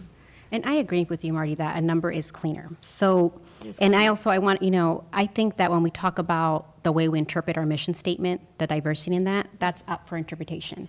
And when people talk about the richness and experiences, I want to say that that's an opinion. Because there are other faculty members and people on campus that are not at our board meetings always talking that will give us a different opinion. And goodness, if you want diversity, go to adult high school. The diversity in life experience last Friday, if you want to learn something about diversity, go hang out in adult ed, because we have it right in our backyard. So I just want to say that that's an opinion when people come to our podium, and not everybody comes to our podium to talk about a different thing. So let's leave that. But I do agree, maybe they should. I agree, Marty, a number is easier and cleaner. And I think that, and so my issue with this is, so we just heard, thank you, Lori, thank you from the community for listening. My very first thing is let's keep with that momentum. A couple things that I learned. I learned that the 8% included every single one of our high school freshmen taking the dual enrollment seminar. As foreign students? Yeah. So they count that into the number. So say we have 100 SBCC students and 10 come from the high school, then you take a percentage from 110. So you're taking a percentage of international students that includes every single high school from Carpinteria in our county. So that's something the dual enrollment students. So we just learned that. Whose That classes? doesn't sound right. No, there's something wrong with that. Whose classes? I well, understand what you said, that but is what it's it can't be right. Yeah, but Lori told us, we take. It's what the guys. policy says. It's what the policy says. That's exactly right. It's not they. They are not doing anything. We are following the policy. And the policy says 8% of the average of spring and fall credit head count, period. Yes, so it's we- not they, exactly. it's us. We, the board, have a following policy. Our board policy. Okay. No, Okay, so let me finish. So in 2008, the board went through fiscal crunch. They said, let's go from 5%, let's increase it because we need the money. Okay, so we went from temporarily. So we went from 7. I don't know that that was. It's on in the file, it's in the minutes, go find it, it's public information. So we went from 730 students in 2008, and now we're saying 1,500, a double in 8 years, and that's okay with the community? It's not okay with me. And it's not okay with me having felled the bond that I had a lot of reservations on going forward to begin with because of the concerns we had. I think that I told Dr. Gaskin at the last meeting, this board has been very good in considering every single recommendation she has brought to us, including raises, stipends, bonuses, bonds, you name it. This is one area that we're saying, wait a minute, let's really make an educated decision. Because if it was up to me, I would say bring it back to 5%. Bring it back to what it was because it was temporary. And then Craig's like, wait a minute, we can't just roll back this thing. Obviously, yes, that's not responsible. That doesn't make sense. We've been accustomed to building a budget on revenue that was supposed to be temporary. In the meantime, we had more revenue coming in from the state, and you had Prop 30 extra revenue, and then we were still keeping with our policy, increase it to 8%. To me, that's not okay. And so I can publicly tell you guys, I would like this to go back to 700 or whatever it was before the recession, or a number that makes sense. I mean, I agree with Marty. This percentage thing is hard to calculate.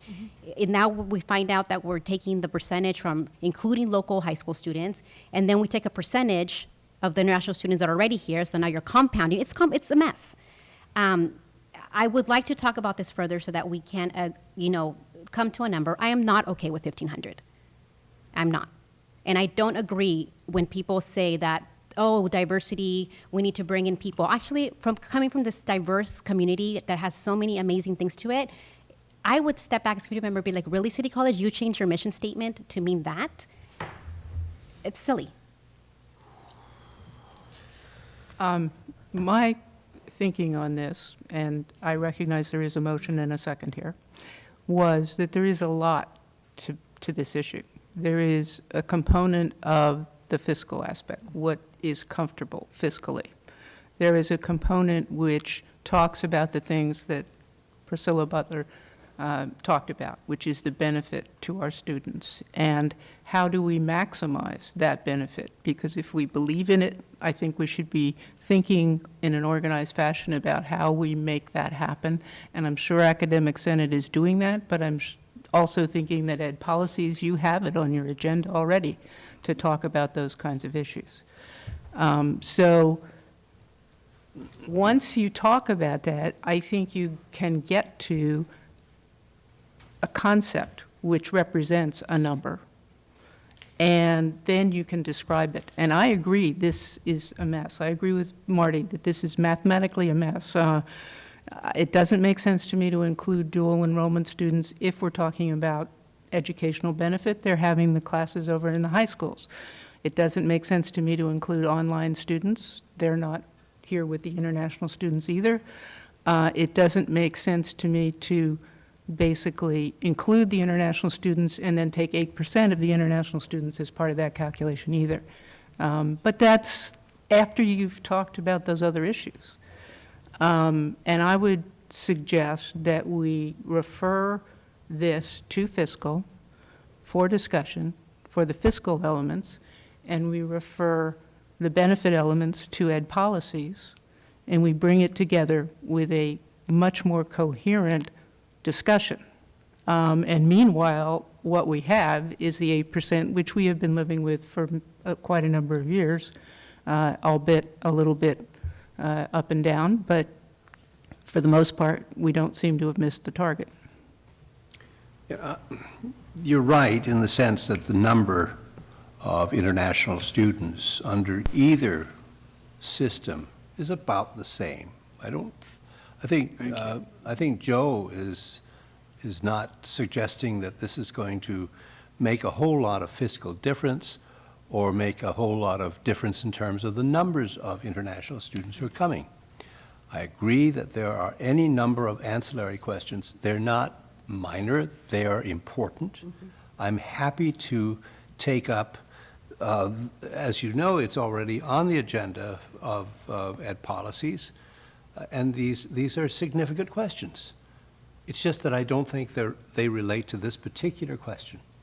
This question really says you have A or you have B. And it is the strong recommendation of the administration. It is a strong recommendation of the decision-making groups on campus that have looked at this carefully to say, let's have a finite number. I'm all in favor of that. So I would propose that we do two things. First, we vote on this policy, bearing in mind that a policy is only as good as we make it. We can change it when we wish as a consequence of new information.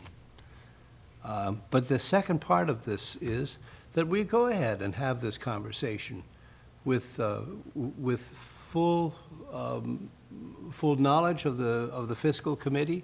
I would love to have the conversation that would include faculty to weigh in on the value of international or interstate students. I think that's a good conversation to have. I would not be afraid of having it. But tonight, I think we should make a decision on the basis of the recommendation put before us.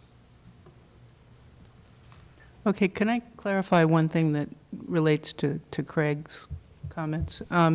It's my understanding that, at least previously, we had arrangements with certain international institutions which brings us our students. Can you describe that for us, Lori? We have a relationship with certain institutions that provide screening and provide quality control for us, because as you may know, there are, the demand far exceeds the capacity in the United States.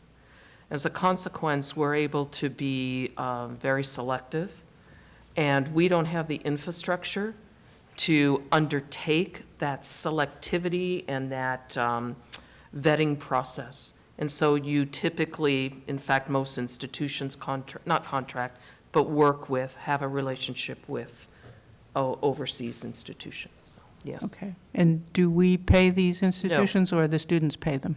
I don't know who pays them. We do not pay. It's a relationship. They do the screening for us, but we do not pay. And that's our primary source, though. It's not students independently coming to our website. Independently. But I mean, they're yes. not coming. Oh, yes. No. I don't know the numbers of who goes through organizations and who independently finds us. As one of the board member, Craig, said, we're held in very high regard in-state, out-of-state, and internationally. It's in large measure because of our academic programs and our connection to UCSB. You know that. Yeah. Okay. Jonathan, did you have a comment? Yeah, when I first saw this, I was inclined to support it wholeheartedly, because this was a thought that I actually had in my head, is going from a percentage to a number. Just the idea of that, I think, made sense to me. But what Veronica says did speak to me, and I think that maybe it's a small decision. I mean, it seems like a small decision because the numbers are going to be essentially the same, but I think it's a fundamental change in how we approach this as a percentage or a nominal number instead of a percentage. So part of me would think that this needs more discussion, or at least for us to go back to our constituencies and explore this more. Also, I think the questions that were raised, is 1,500 the number we want or not? Should be less or more? Or should we combine the out-of-state and international with the limit, like a limit for both or separate limits? And I think just voting on it right now might make us less able to really dig into those. Like if we pass this now, it would be easier to just say, well, we passed this, and then we won't really continue the discussion as critically on writing a policy that fully encapsulates all these issues. Again, or do we want this to be an educational issue or a fiscal issue, or both, or neither? I don't know. So while I do support, like, conceptually this idea, I do think we should come up with a plan to have it at the next board meeting, and a plan in between then to really explore different aspects of it and maybe add a couple of things to the policy, or, you know, add more language. Like, for example, one thing I would want to add is a provision that every year we revisit this number. Like, we don't just put it 1,500 or wait until someone presents it to us to give us a number, but we revisit this number every year. And that, I think, should be in the policy, that every May we say, should it be 1,500 or not?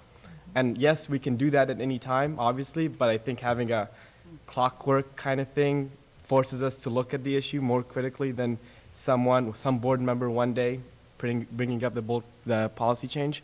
So if we had to come down to a vote right this second, like, yes, I think I would support this, but I would prefer as a board that we take a little more time in addressing this policy. Okay. Marty, were you? Well, no, just, did you want to add that on as an amendment to the motion, that we revisit it annually? I think it's a good idea. Should I just say language right now that I'd like to Yeah. add? Okay, so would that be a separate motion, or? I think that you need to ask the person who made the motion if they're willing to add that amendment. Let me, by way of discussion, suggest a potential problem with that. That number has come up as a consequence of a whole lot of study by faculty and by the administration. And are we saying, by making that amendment, that we're going to undertake that research? Yep. Is that what we want to say? Is that the business in which we want to find ourselves? I think we're Or we- talking about the discussion, perhaps, that was referenced earlier, the benefit discussion, the fiscal discussion. But I Well, no, I think. don't want to speak for Jonathan. To Jonathan's point, I think there is a way of doing that, but I don't want us to go out and start hunting for numbers. I think we could instruct the administration to provide us with an annual recommendation as to whether to change that number or not. I think that's fine. But I don't think we have any business getting into those weeds and figuring out what the numbers are. But maybe that's not what you meant. Yes and no. I mean, I think, yeah, we don't have a business going into the weeds, but it is a policy, like, it is already a policy that we have a number, like an 8% number. Like, that's a board decision, not an anyone else decision. Yes, our administration informs that number, and when I wasn't here in 2009, but for going from 7 to 8%, I'm sure there was a logic to doing that, but it is our policy on who we service and how we service them and why we do it that way. So I think it's something definitely for us to look at, because it has bigger implications than just how many students are here. As we've seen just in the public and the press, not that I agree or disagree, but it is something people focus on about our college. Okay, So I'll buy it then. Let's have an amendment that says we'll review the recommendation of the administration on an annual basis, and you can specify the month if you want. I don't know which month would be most ideal. Does that work? Lori, Yeah, I think you had a comment? Yeah, I really like that the administration comes forward with a recommendation to hold or to move, and I would suggest that it's in the same month as the non-resident tuition fee is set, which is in January. January? Because that gives us enough time. Yeah. Okay. I don't so have.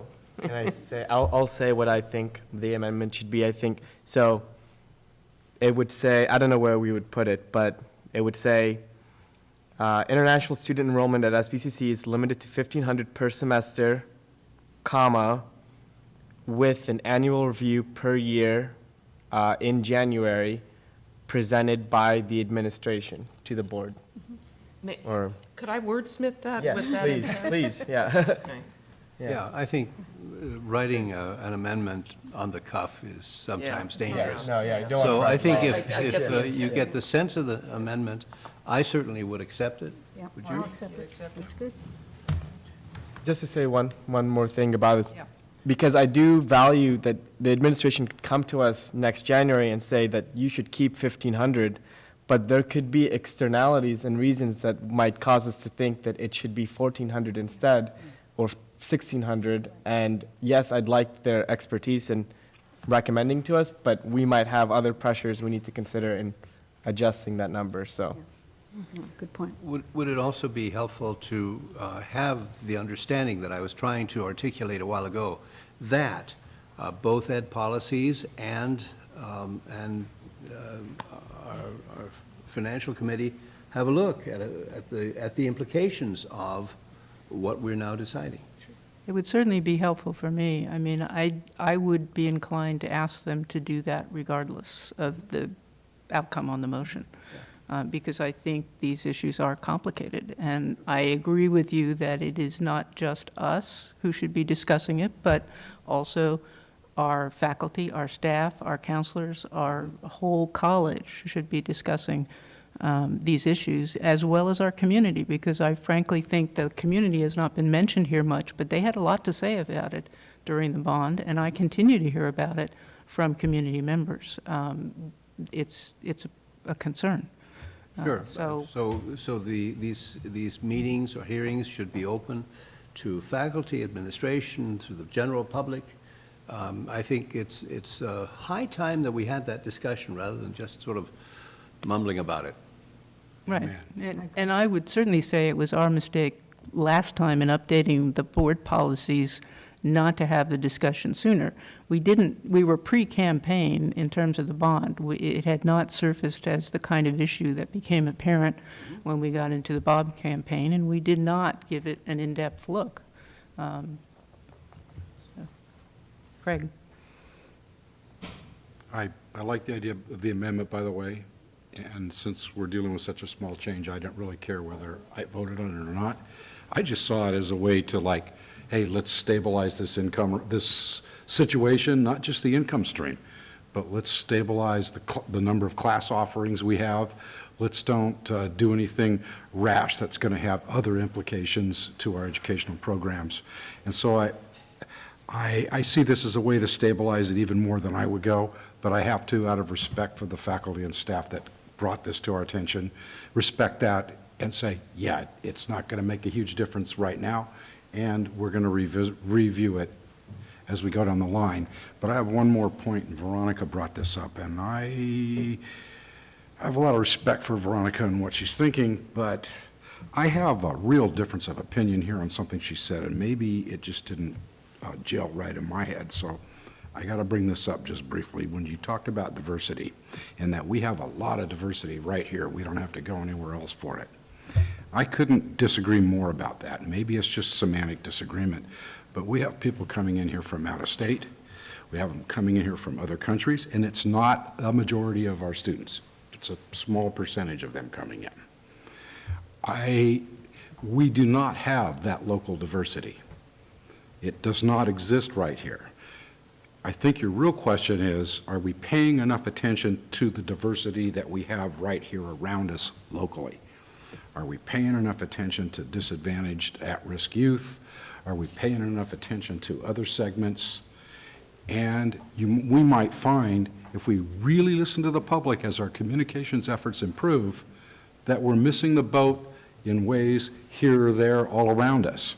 And we can do better, and we should always strive to do so. But I don't like to put it into the category that we already have all the diversity we need. I don't think that's a good way that's a proper way to look at it, and I don't think that I'm repeating what she said. I'm probably taking it to an extreme, okay? Anyway, that's the way I see it. I think having those students here is a really good thing for this college, and I think it resulted not so much as a way to generate an income stream, but maybe it was exploited a little bit or taken advantage of, and that we should do, because it ultimately benefits the people we serve. So the other issue we can talk about we're bringing people into the community, those things that we can control and things we can't control and what we have to deal with. But this measure At first, I wasn't going to vote for it, now I'll vote for it, especially with that amendment. Okay. But I'm wondering, to that point, if Veronica isn't raising a different... Yeah, maybe I misunderstood her, but that there may be a larger population in our area that should be coming here and who are not. And perhaps we have unseen barriers that keep that population restricted. If that's your question, then there may be something there that we really need to look at. I said that to point that this is another opinion, because they're all opinions, but, so highlighting what you guys just highlighted, now think about that. So when you acknowledge that, think about what the community thinks when they view that and all they ever hear is an outcry of diversity linked to international students. And you don't have to answer it, just think about that. That any time we talk about diverse student populations, all I have heard, aside from Marcia and EOPS or ESP or any of our title or our grants that support underrepresented students, and I'm telling you this because this is what I've heard. I've heard this from our staff, from faculty, I've heard this in the community, that we want to make sure that we're a board that's their opinion and they have a right to their opinion. That's Lori's opinion. That's everybody's opinion of what they mean to diversity. But that as a board, we're not tying just one thing to what our mission statement is. That was my point. My point in bringing that up is that I'm also giving you my opinion. And so Priscilla's viewpoint on the diversity of the national students bring, that's her opinion. Another faculty might have a different opinion, and that's okay. That is why we have a free exchange of ideas in a public institution. So that was all my point about that. In terms of not trusting the administration, I've voted on a lot of things that Dr. Gaskin has recommended. I've given lots of vote of confidence, including a bond that I had reservations for, but I gave a vote so that she would go out with the 7-7, a vote of confidence. So I'm fine deviating from this and sticking to the fact that I think that we should go back to a policy that says slowly we're going to bring it back down to 5%, or leave the policy as it is now and say leave it at 8%, but exclude dual enrollment, would clean it up. But I am publicly telling you guys, I have always had reservations about this since day one that I came on this board, and Lori has known about that. I mean, we've butted heads on that. That's not news to anyone. And so with this, I do think it's a bigger issue, and everybody just keeps pushing it under the rug. And to pit one group of students over the another, goodness, I would never have a conversation about how great AB 540 students are against international students. All of our students are phenomenal. Every single one of them are non-credit, are credit students. So for me, the conversation isn't about one group of students or the other ones. I don't hear Noel's students from, the recidivism that I think are better than the CARE students or the EOPS students. They're all amazing. For me, this has to do with the fact that you raise a percentage during the recession and you get comfortable spending that money. And then the economy gets better, you get more money from the state, and you want more money, and you don't live within your means. And that's what this is about for me. At what point are you going to have a real conversation about what type of budget you're going to operate on and say, you know what, we increased it, we got used to the money, and even though the state gave us more money, we spent it, and then we got Prop 30, and we kept spending it, and we never went back to our original budget. That's my problem. Okay. It sounds like we have a process, and that's going to go back to the fiscal committee and have a complete airing. Mm-hmm. Am I right? That's right. I knew I was worried about this, and then all of you have helped, I guess, put the parameters around some of the concerns. And we will have a report back to the full trustees on the discussions. I don't know if we'll have conclusions, I can't promise that, but we certainly will have discussions on both the income numbers and the impact numbers. That is, for example, does the amount of money that it brings in pay for the amount of education that they're getting? I think that's a fair question. And that question of the impact on the community, we'll stick strictly with the fiscal. We won't look at the other areas, but clearly that does have an impact on the community in some ways that we do need to look at.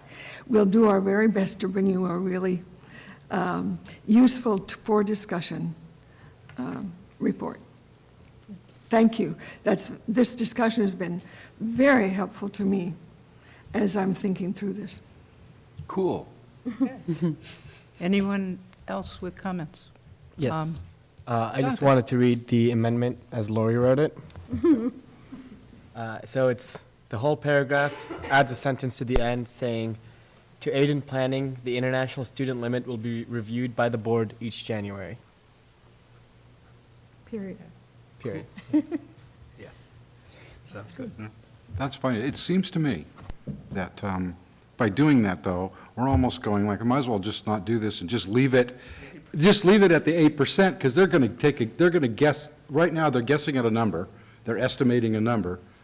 And then, they want this to be constant. Now we're saying, well, it's not going to be constant because we're going to review this every year and play with it. Why are we even bothering? Just a kind of a pot shot at what we've done here. It's fine what we did, but we could also, as just as good an alternative, is leave it the heck alone. My grandpa used to say, if it ain't broke, don't fix it, because I was really good at taking stuff apart and not putting it together. I'll vote yes if we're going to go for a vote. I call for the question. Yeah, me too. Okay. I think that means we're ready for a vote, and I guess the one more comment I would make is that I'm in agreement with Veronica. I am not comfortable that we are fulfilling our mission as a community college when we have 20% of our teaching devoted to non-resident students. That's uncomfortable to me, as is the idea that 20%. Where are you getting 20% from? It's only FTES. 8%, huh? It's, that's the point. When you look at it as 8% head count, it looks little. When you look at it as our FTES, which is our full-time equivalent students in the classroom being taught by our college, it's close to 20%, and that's a much bigger number. We don't get FTES on non-resident students. We don't get apportionment FTES, but we count the FTES that's all on the data bank for the chancellor's office. How much But it's FTS not- we there's have. no- That's somewhat misleading because we do not get any funding. We don't report it for apportionment. We don't receive apportionment. They're self-funded. And It's- the funding the funding covers the cost of providing the education. By law, it has. By a quote, Yeah. yes. I can't see how it's misleading in the sense that you are talking in all cases about a full-time equivalent student in the classroom, full-time, the equivalent. And when you calculate it on that basis, you're asking how many full-time equivalent students do we have are residents of California, and how many full-time equivalent students do we have who are non-residents of California. We are a California community college. So when we get to 20% of our full-time equivalent students number, I feel like we have gone beyond what we were created for. We are not, I mean, I fully recognize the arguments about benefits. I just think we've got too much of a good thing, as it says, as I said. I'm not even following. If you were even to use that metric, which is not any metric that we use, I don't know how you get to 20% with international students. Those are the only ones that take full-time loads. There's spreadsheets on the Chancellor's Office website.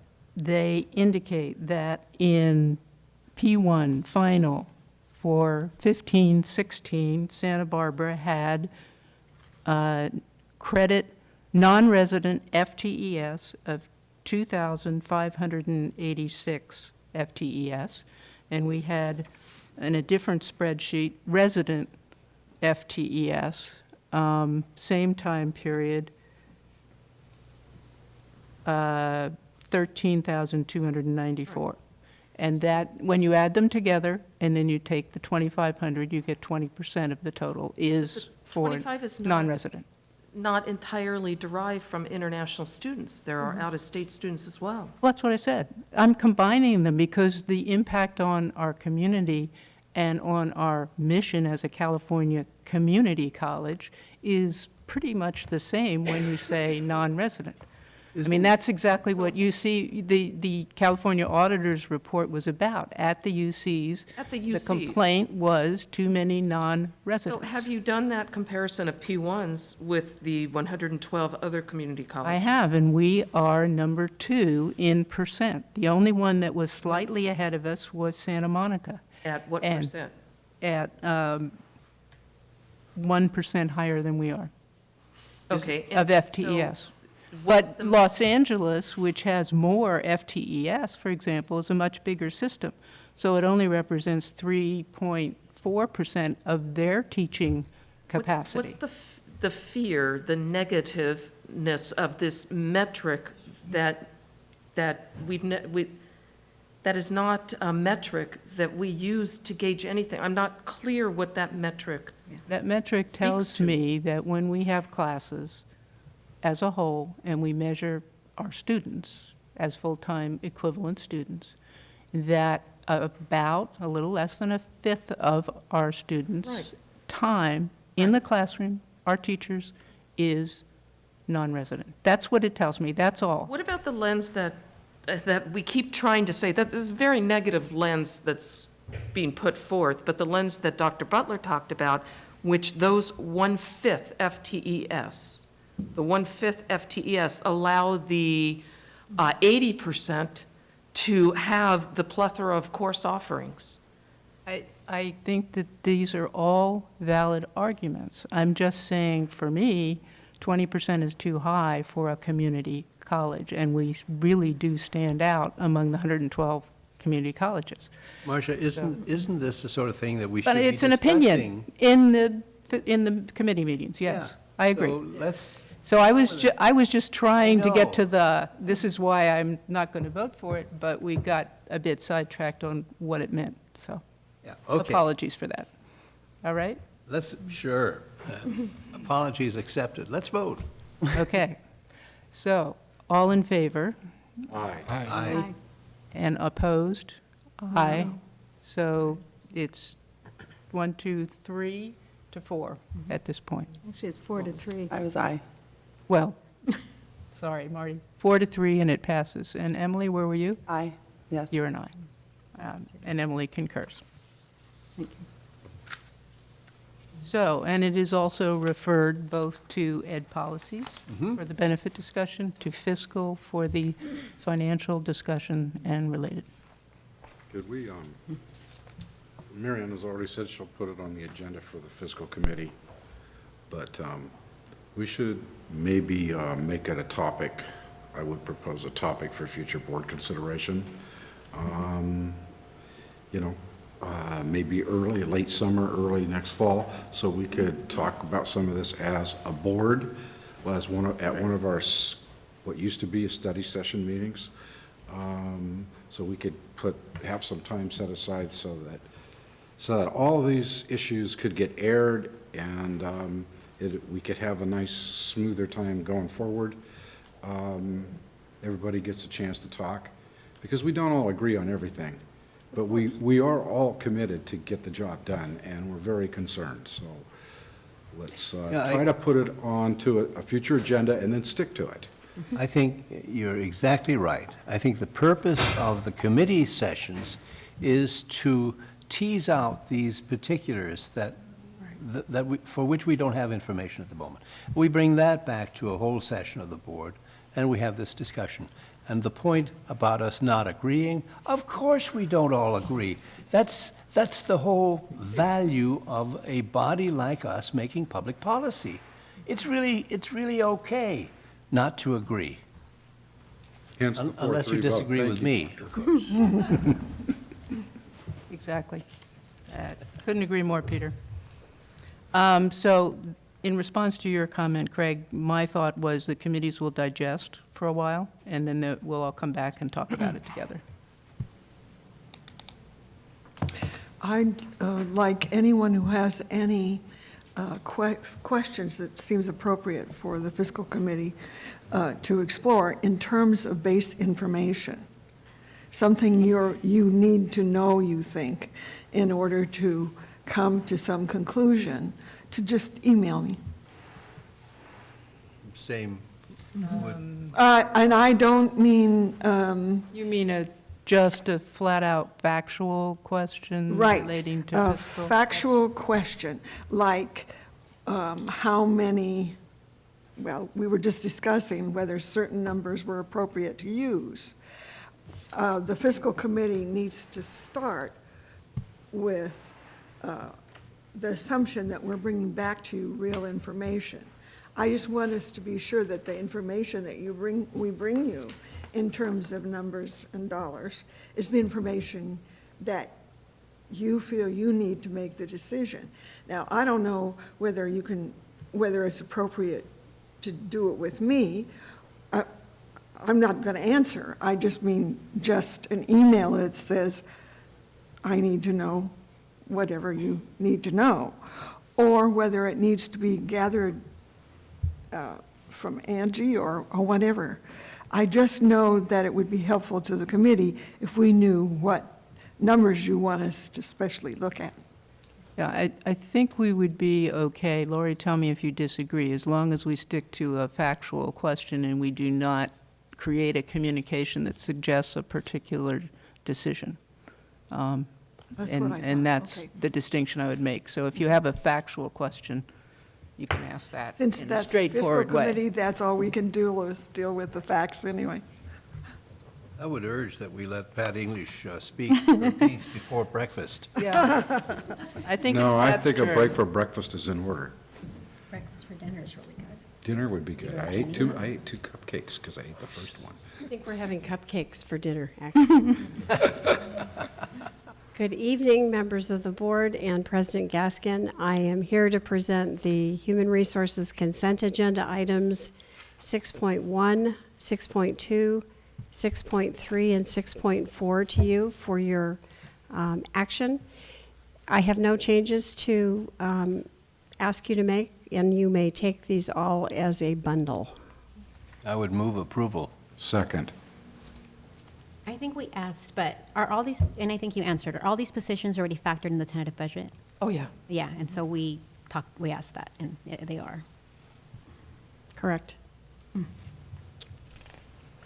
Any other questions, comments? Okay, all in favor? Aye. Aye. Opposed? Thank you. We should have let you go first Yeah. in the reports. But then she would have missed all the excitement. Yeah. Yeah, she might have gone home and had dinner by now. In Marilyn Spaventa's place, Marilyn has been on vacation for 2 weeks. We have our wonderful Melissa Moreno, who is our Dean of Educational Programs. Thank you. Welcome, Melissa. Thank you. Good evening, President Croninger, members of the board, and Dr. Gaskin. I am presenting on behalf of Educational Programs 3 consent items that can be taken together, 7.1, 7.2, and 7.3. Okay, may I have a motion? I move approval of those 3 items. Second. Craig seconds. Good at that. Any questions? Okay, all in favor? Aye. Opposed? Melissa? Thank you. That was easy. Good job. We made you sit through all this.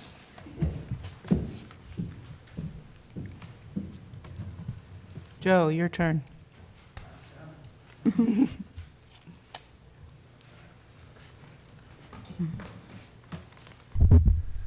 Okay, I can start off with items 8.1 through 8.9, which is the consent agenda for business services, and they can all be taken together. I'd like to make a motion to take these all together And approve? and approve them. Yes. Do we have a second? Peter, seconds. Okay, any questions on any of these? Marianne, go. As, you know, someday I won't wear a fiscal committee hat, and that'll be really nice. But in the meantime, I noticed that we do have one $30,000 unexpected cost. And I'm wondering if we expect that to be, if we're Which one are concerned you- about that, or that's something that we were expecting. What are you talking about? Are you talking change? Overrun? Yeah, No, change those are credits. Those are not costs. Those are credits to the college, Okay. not additional costs. That's what I'm asking you. Yeah, credits. And is that because they're doing less, or it just didn't cost? It was a negotiation for cost savings. Super. And the other is because we had hardware already in place. Okay, thank you, that's what I wanted to know. Good. $30,000 jumps out to me either way.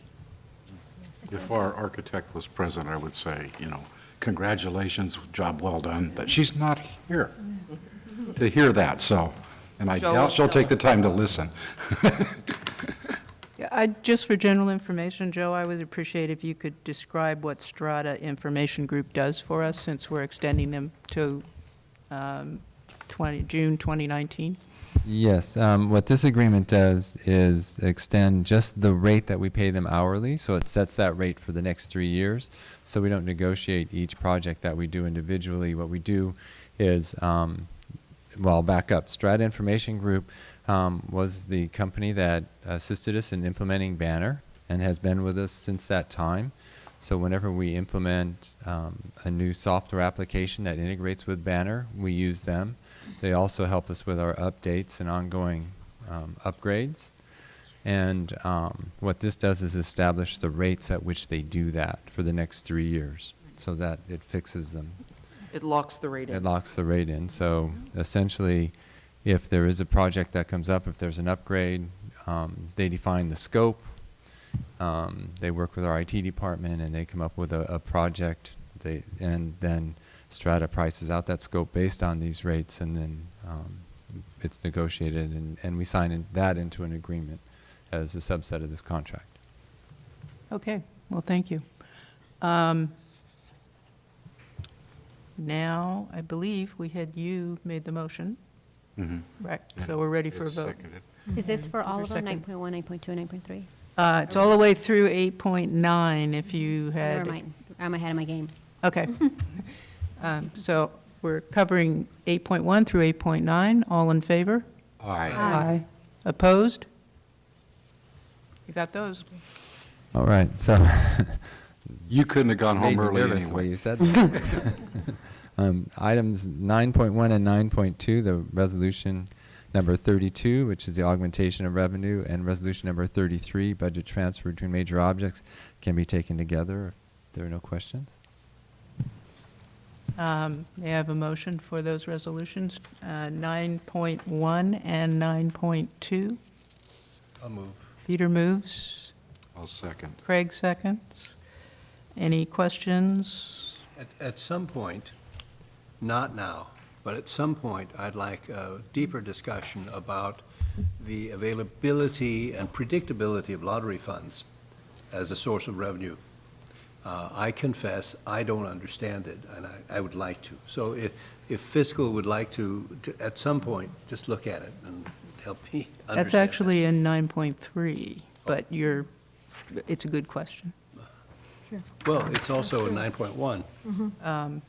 Yeah, I suppose you're right. I was looking at 9.3 as more interesting.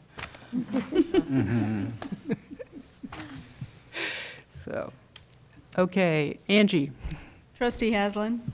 Aye. Trustee Croninger. Aye. Trustee Gallardo. Aye. Trustee Bloom. Aye. Trustee Abud. Aye. Trustee Kugler. Aye. Trustee Nielsen. Aye. Student Trustee Gibb. It's a long day. Aye. Okay. So the last resolution, item 9.3, is resolution number 34, which is a transfer from ending balances, which is taken separately. Okay, may I have a motion? Sure. Peter, you're busy tonight with the motions, good. I'm getting hungry for breakfast. All right, and anybody second? Second. Craig, all right, seconds. Any questions, comments? Do we all understand what this is? It'd be nice to, tell me about the in-house textbook rental program. So that's a program that the campus store is putting together to support our students and offer them a rental program so we can offer books at a lower price. What that does, though, it takes an upfront expenditure to purchase the books because we're now renting them at well below our cost. So this allows us to fund that program and eventually make it self-funding. It'll take 3 or 4 years before we generate enough revenues to where we actually make it to where it's now self-funding. And so it's like any other venture that you go into when you put an investment up front. This is the investment up front. And we're allowed to do that with lottery funds based on how we can expend them for the benefit of students, and this allows us to do that. If we don't do that, we wouldn't be able to fund this program at the same level. We could introduce it much more slowly, more gradually. This allows us to just set it up, get it in place, and provide our books to the students at a much lower cost. How many students are, so right now, what's in place right now? Right now, we're doing it, but it's, what does it look like right now? You said we're renting it to them right now? We have a rental program, but it's much smaller. It's Okay. what we can afford to do on an annual basis. So we take specific courses that, and we've been building it and testing it, and now we're confident that we can implement it on a much larger scale. If you look at the cost of our textbooks and what 500,000 will buy, that has about $1 million benefit to our students.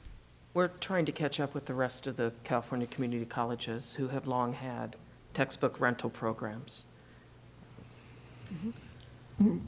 Marianne? I'm totally in favor of that because I know that math textbooks are crazy experiment. They're very costly and they cost money for something that the students may never use again. So it's pretty bad. But I wondered when I read this, what the relationship of this will be to the choice program, the Promise program.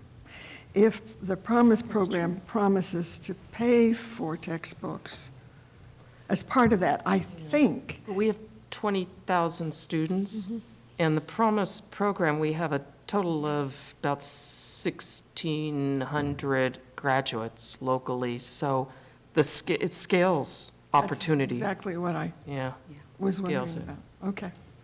So how many students are taking advantage of it right now? I don't know off the top of my head. I mean, I just don't. And I only say because we have a small rental yeah. program. It's just a few $100,000 in revenues, and this would allow us to increase that Yeah. substantially. And the only reason I even ask is because this budget is so tight that every dollar is a dollar. Actually, this one isn't. The lottery fund, we've been carrying over ending fund balances Yeah, for quite but- some time. and what else It's could you do with the not lottery tight. fund? We're expending where we can, and Right, we what believe else this can is you a- do? We believe that this is a high priority. That's why we're bringing it to I'm not you. asking if it's a high priority. I said, what else can you do with that money? I'm telling you, it's a high priority for the institution, and that's what we want to do with this program. I'm asking, what can you do? What is allowable by law to do with the lottery fund money? That's my question. We can certainly provide that in a study session that Dr. Haslam talked about. Or I can Google it really fast. Joe, you mentioned this would take several years to be self-supporting, so what kind of additional support are you looking at each year? This is the seed funding that we think that will carry us because it will start generating revenues, and we will get the books, of course, that we purchase with this. We can use the revenues that we currently get to buy additional textbooks, and we're going to make it a self-funding. It will just allow us to continue to expand it at a much more rapid rate than we would be able to otherwise. But you said it would take 3 or 4 years for it to break even, is what I understood your Well, first statement. before it's totally self-funding, meaning it'll take 3 or 4 years to bring it up to the level where we've saturated the market in our college, and then at that point, it will be self-generating. The goal is, and we will make it self-generating, so that we set the revenue at a high enough number so that we can continue to buy new textbooks and continue to grow the program until it's stable and then fund itself going forward. So what, next year, what would you be asking for? Nothing. We're not. This is, we wanted, we looked at what would be a substantial enough investment with what we already have and are already investing to make it a viable program. This just gives us a jump start on that program rather than taking years to build it up. we can use this money to implement it immediately and provide that benefit to our students and the savings to our students next semester rather than in 3 or 4 years when we could gradually build up to that level. When I read this, I Googled textbook rental, and there are a lot of providers doing this, and there's Amazon is one of them. So if you asked me off the top of my head, would I invest $500,000 to go compete with Amazon? The answer would be clearly no. So why this? Why do we think we can compete with Amazon? Because even though Amazon's out there, 90% of our students still buy their textbooks from our campus store. And that's because we offer a good price, a fair price, and because we're convenient, we're on campus. We provide one-stop shopping for them. They can walk in with their parents and walk out with all their textbooks. You know, are we going to compete head-to-head with Amazon? I mean, I think that's, you know, we have to, if we're going to have a campus store and a bookstore, then we have to determine how to make it profitable, keep it profitable, and keep providing that support for our students. The benefit of having the campus store, I believe, on campus is big. And this is an investment in keeping it here for the benefit of the students. So they have that benefit. They can go in and buy their textbooks on campus. They don't have to buy them online and rely on that. Not all of our students have Amazon Prime. Yeah. My understanding, correct me if I'm wrong, and I believe that if we're going to have a bookstore, it has to meet all the needs of the students. So it's a one-stop shop, which it's doing.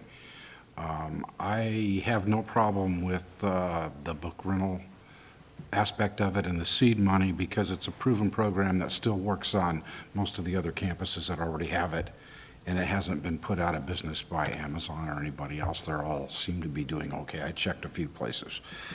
And so I'm happy about that part. What I'm real concerned about, so I like this, that I'm real concerned that if we're gonna remodel the bookstore and we're gonna do everything we can to keep it going, if the bookstore does not behave aggressively in meeting all of the students' needs, then it's going to have fewer students walking through the door and the sales are going to go down. That is not consistent with spending money on a remodel. So wherever those funds came from. So I think that this is a good thing you're doing, and that's how I feel about it. Am I correct in my analysis of keep it going and keep the product offering wide? Keep it local. Keep it That's local. what we're trying to do. And keep it in the store. And that's why we are remodeling and aggressively going after making it a campus store, a true campus store. I mean, it will have a strong retail, which we've been growing in the last 3 years.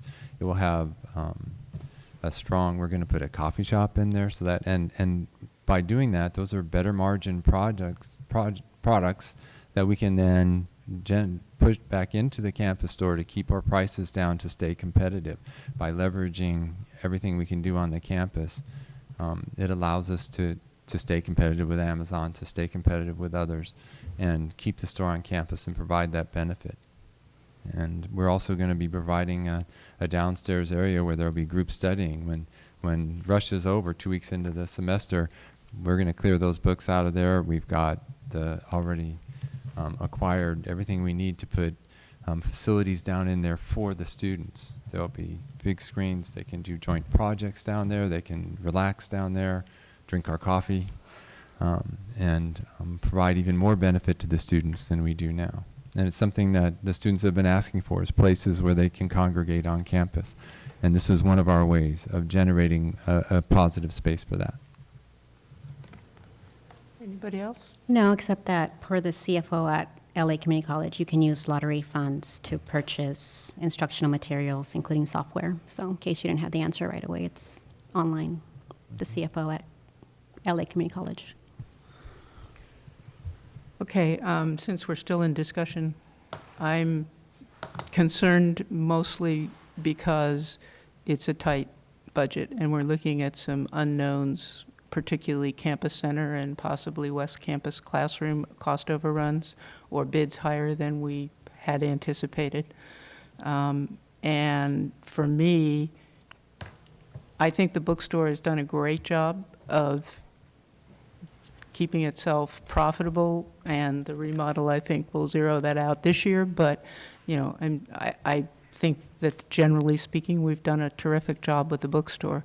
It's just a lower priority for me, and I would prefer to keep that $500,000 as something that we still have, should we need to spend it on other higher priorities. And that's how I feel about that amount of money.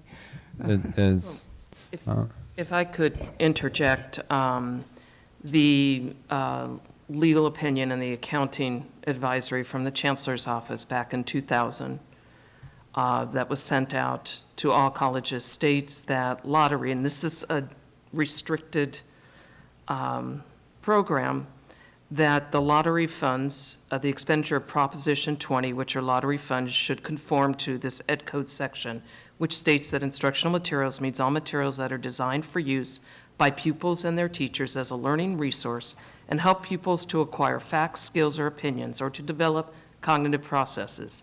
Instructional materials may be printed or non-printed and may include textbooks. I emphasize textbooks, technology-based materials, and other educational materials and tests. I find it disturbing that the board speaks to the concern of the high cost of textbooks, yet is unwilling to take a reserve, a portion, just a portion of a reserve that we have been carrying for years and invested in something as important and as accessible as a textbook rental program.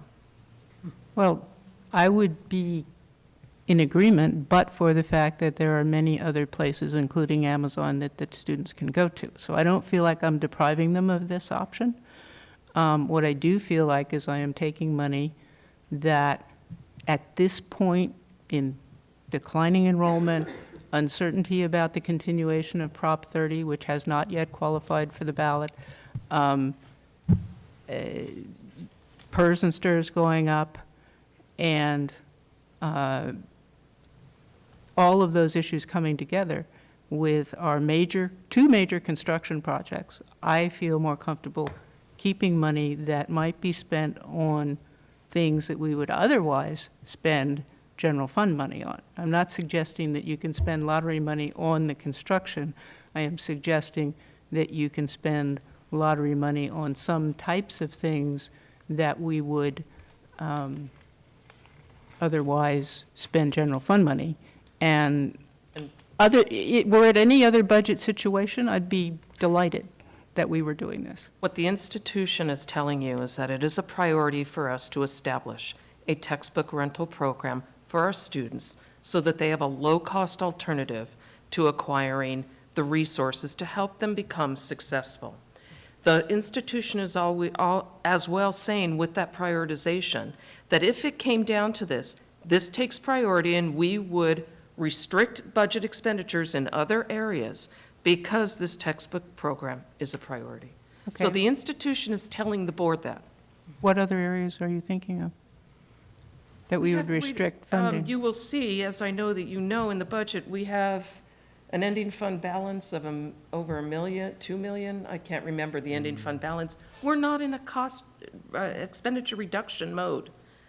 Despite the fear that I hear, we're not We are not there. fully funding maintenance or equipment We are as we funding- would typically do We're funding. because of the drop in Well, we're certainly enrollment. not going to fund it with lottery money, and No. we're funding it with a restricted account that allows us to do that, which is instructional equipment and deferred maintenance, which is exactly what they're meant to do.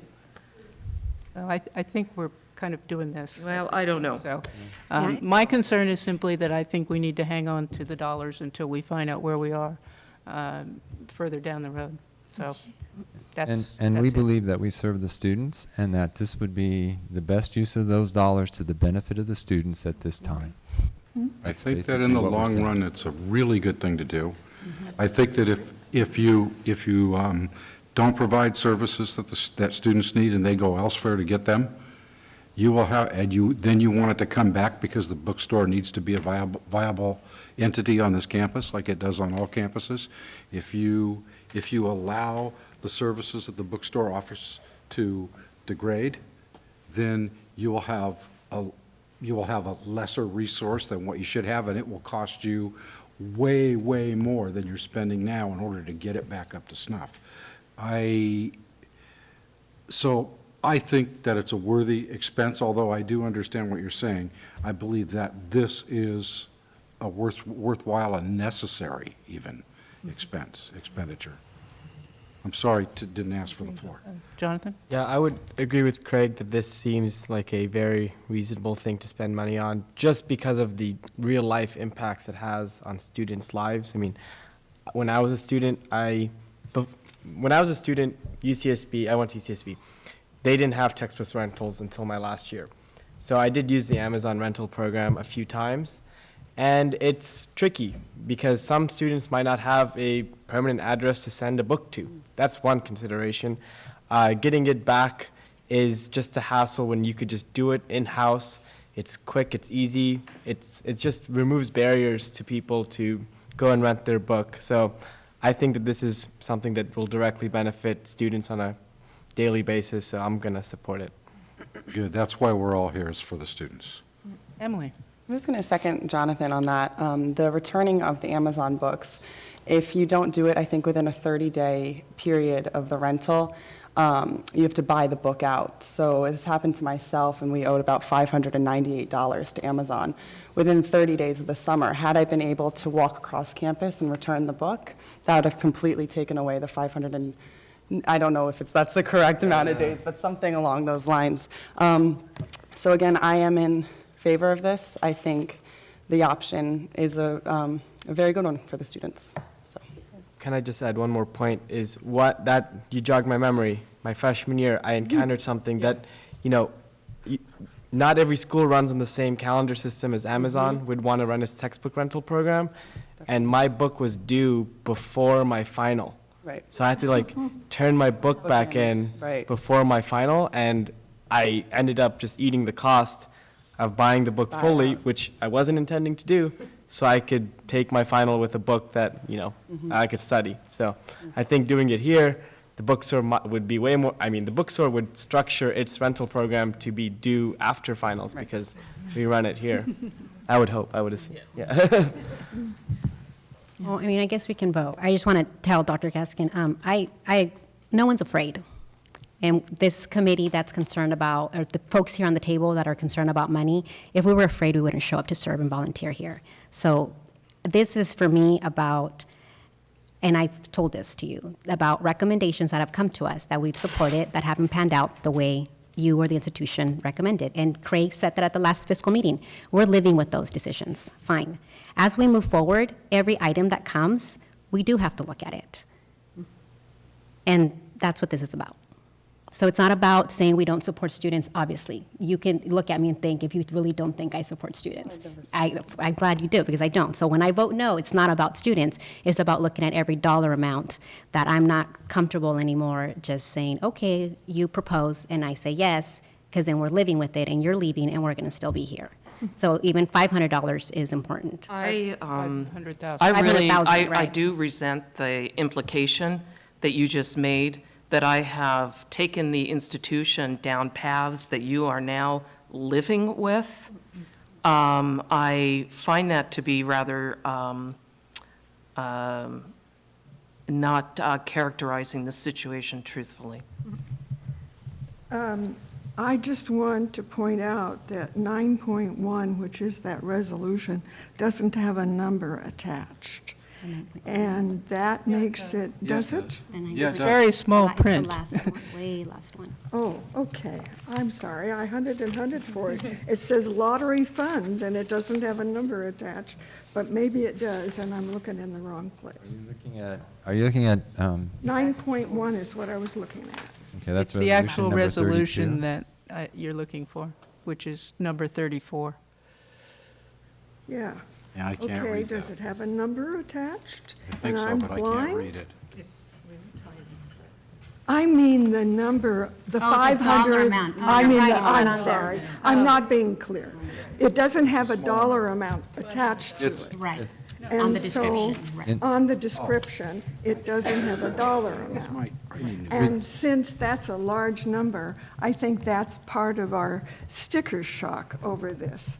And so you need to understand that these comments are not necessarily about the importance of books or not books, but $500,000, when we did our homework and have not seen that number, is a shock. This $500,000 was included in the assumptions for the budgets for last year in our budget discussions. When we discussed transfers, we discussed this as a number. So it was a while ago, so it's not Yes. fresh in our memories. It certainly But it is. was discussed and it was approved with the Well, budget. I would for the request current that when fiscal you year. can, you put the number in again. I think you would save us a lot of angst if we had seen it and had a chance to think about it, Joe. Well, That's we assume you're going to open the attachments when you read the resolution. That's right. And so it's in the attachment on the resolution, and it has the numbers. We wouldn't put all the numbers up there, and I think and that's part- all. It's just, it's included the as an problem- attachment. And Part of the problem, Joe, may be that this is really tiny print, at least on mine, and therefore some of us who don't hardly have good read it. glasses can't read it. That, I admit that. I don't know what to do always about told- that. I on always your I iPad. could tell. But that was a major problem for me. I mean, I got to magnify, I can't make my screen get bigger or smaller at home, so I had to get a magnifying glass, try to read my computer screen. So then I printed it out, and it wasn't clear enough to read even then. Yeah, I believe most of us pull up the attachments. I'm but we old can't enough. always read them. The number is. And again, if you pull this up when you first get that, and you send Dr. Gaskin a question about it, we're glad to respond and talk and Yes. into it. And Yes, so and I that's fine. agree with you there. I think we should have asked, but I, for one, thought of it as a small, I had no idea that we were talking about 500,000. Yeah. Well, I don't want to throw anything out because everything I wanted to say has been said. I support this because it supports my notion of how do we ensure student success. And I can tell you from personal experience with students who did not have the textbook and who chose not to buy it because of the extraordinary costs involved, that they were playing with half a deck. Yeah. And that's not supporting them in the direction of success. My understanding of this, and I would hope, Joe, that there would be an evaluation of the process a year or 2 years down the line, so we actually know whether this became a self-supporting process. And, but We believe it will because we did an analysis of the percentage of the overall selling price of a textbook that they offer at Amazon and what we could offer here under a program like this and still be profitable in making it. And our rental prices will be lower in general than what's offered competitively out there on the net. And we believe we can do that because we are here, because we will get more returns than they get on the net. We will have more opportunity to reinvest, and that's what we're looking for. So it's part of what we do. We plan, we looked at it, we analyzed it. We'll be glad in 2 years to bring back the total, because we have segregated this out. We're following it very closely. We'll bring you back exactly what the sales and revenues and costs were. I have no problem with that. We can do that anytime. Okay, I appreciate your answering the questions, Joe. I'd just like to clarify that I think it's a terrific idea. I'm just not comfortable now with our budget issues. I think we need to keep the money in and do it a little later. So that's where I am. Are we ready for a vote? Angie? Trustee Hasland? Aye. Trustee Croninger? Nay. Trustee Gallardo? No. Trustee Bloom? Aye. Trustee Abud? Aye. Trustee Kugler? Aye. Trustee Nielsen? Aye. Student trustee I don't know. I give up. Done. Sorry. Aye. Thank you. Okay, resolution passes. Thank you. Thank you, Joe. And we are done. So we're adjourning. What a terrific idea. What, you hungry?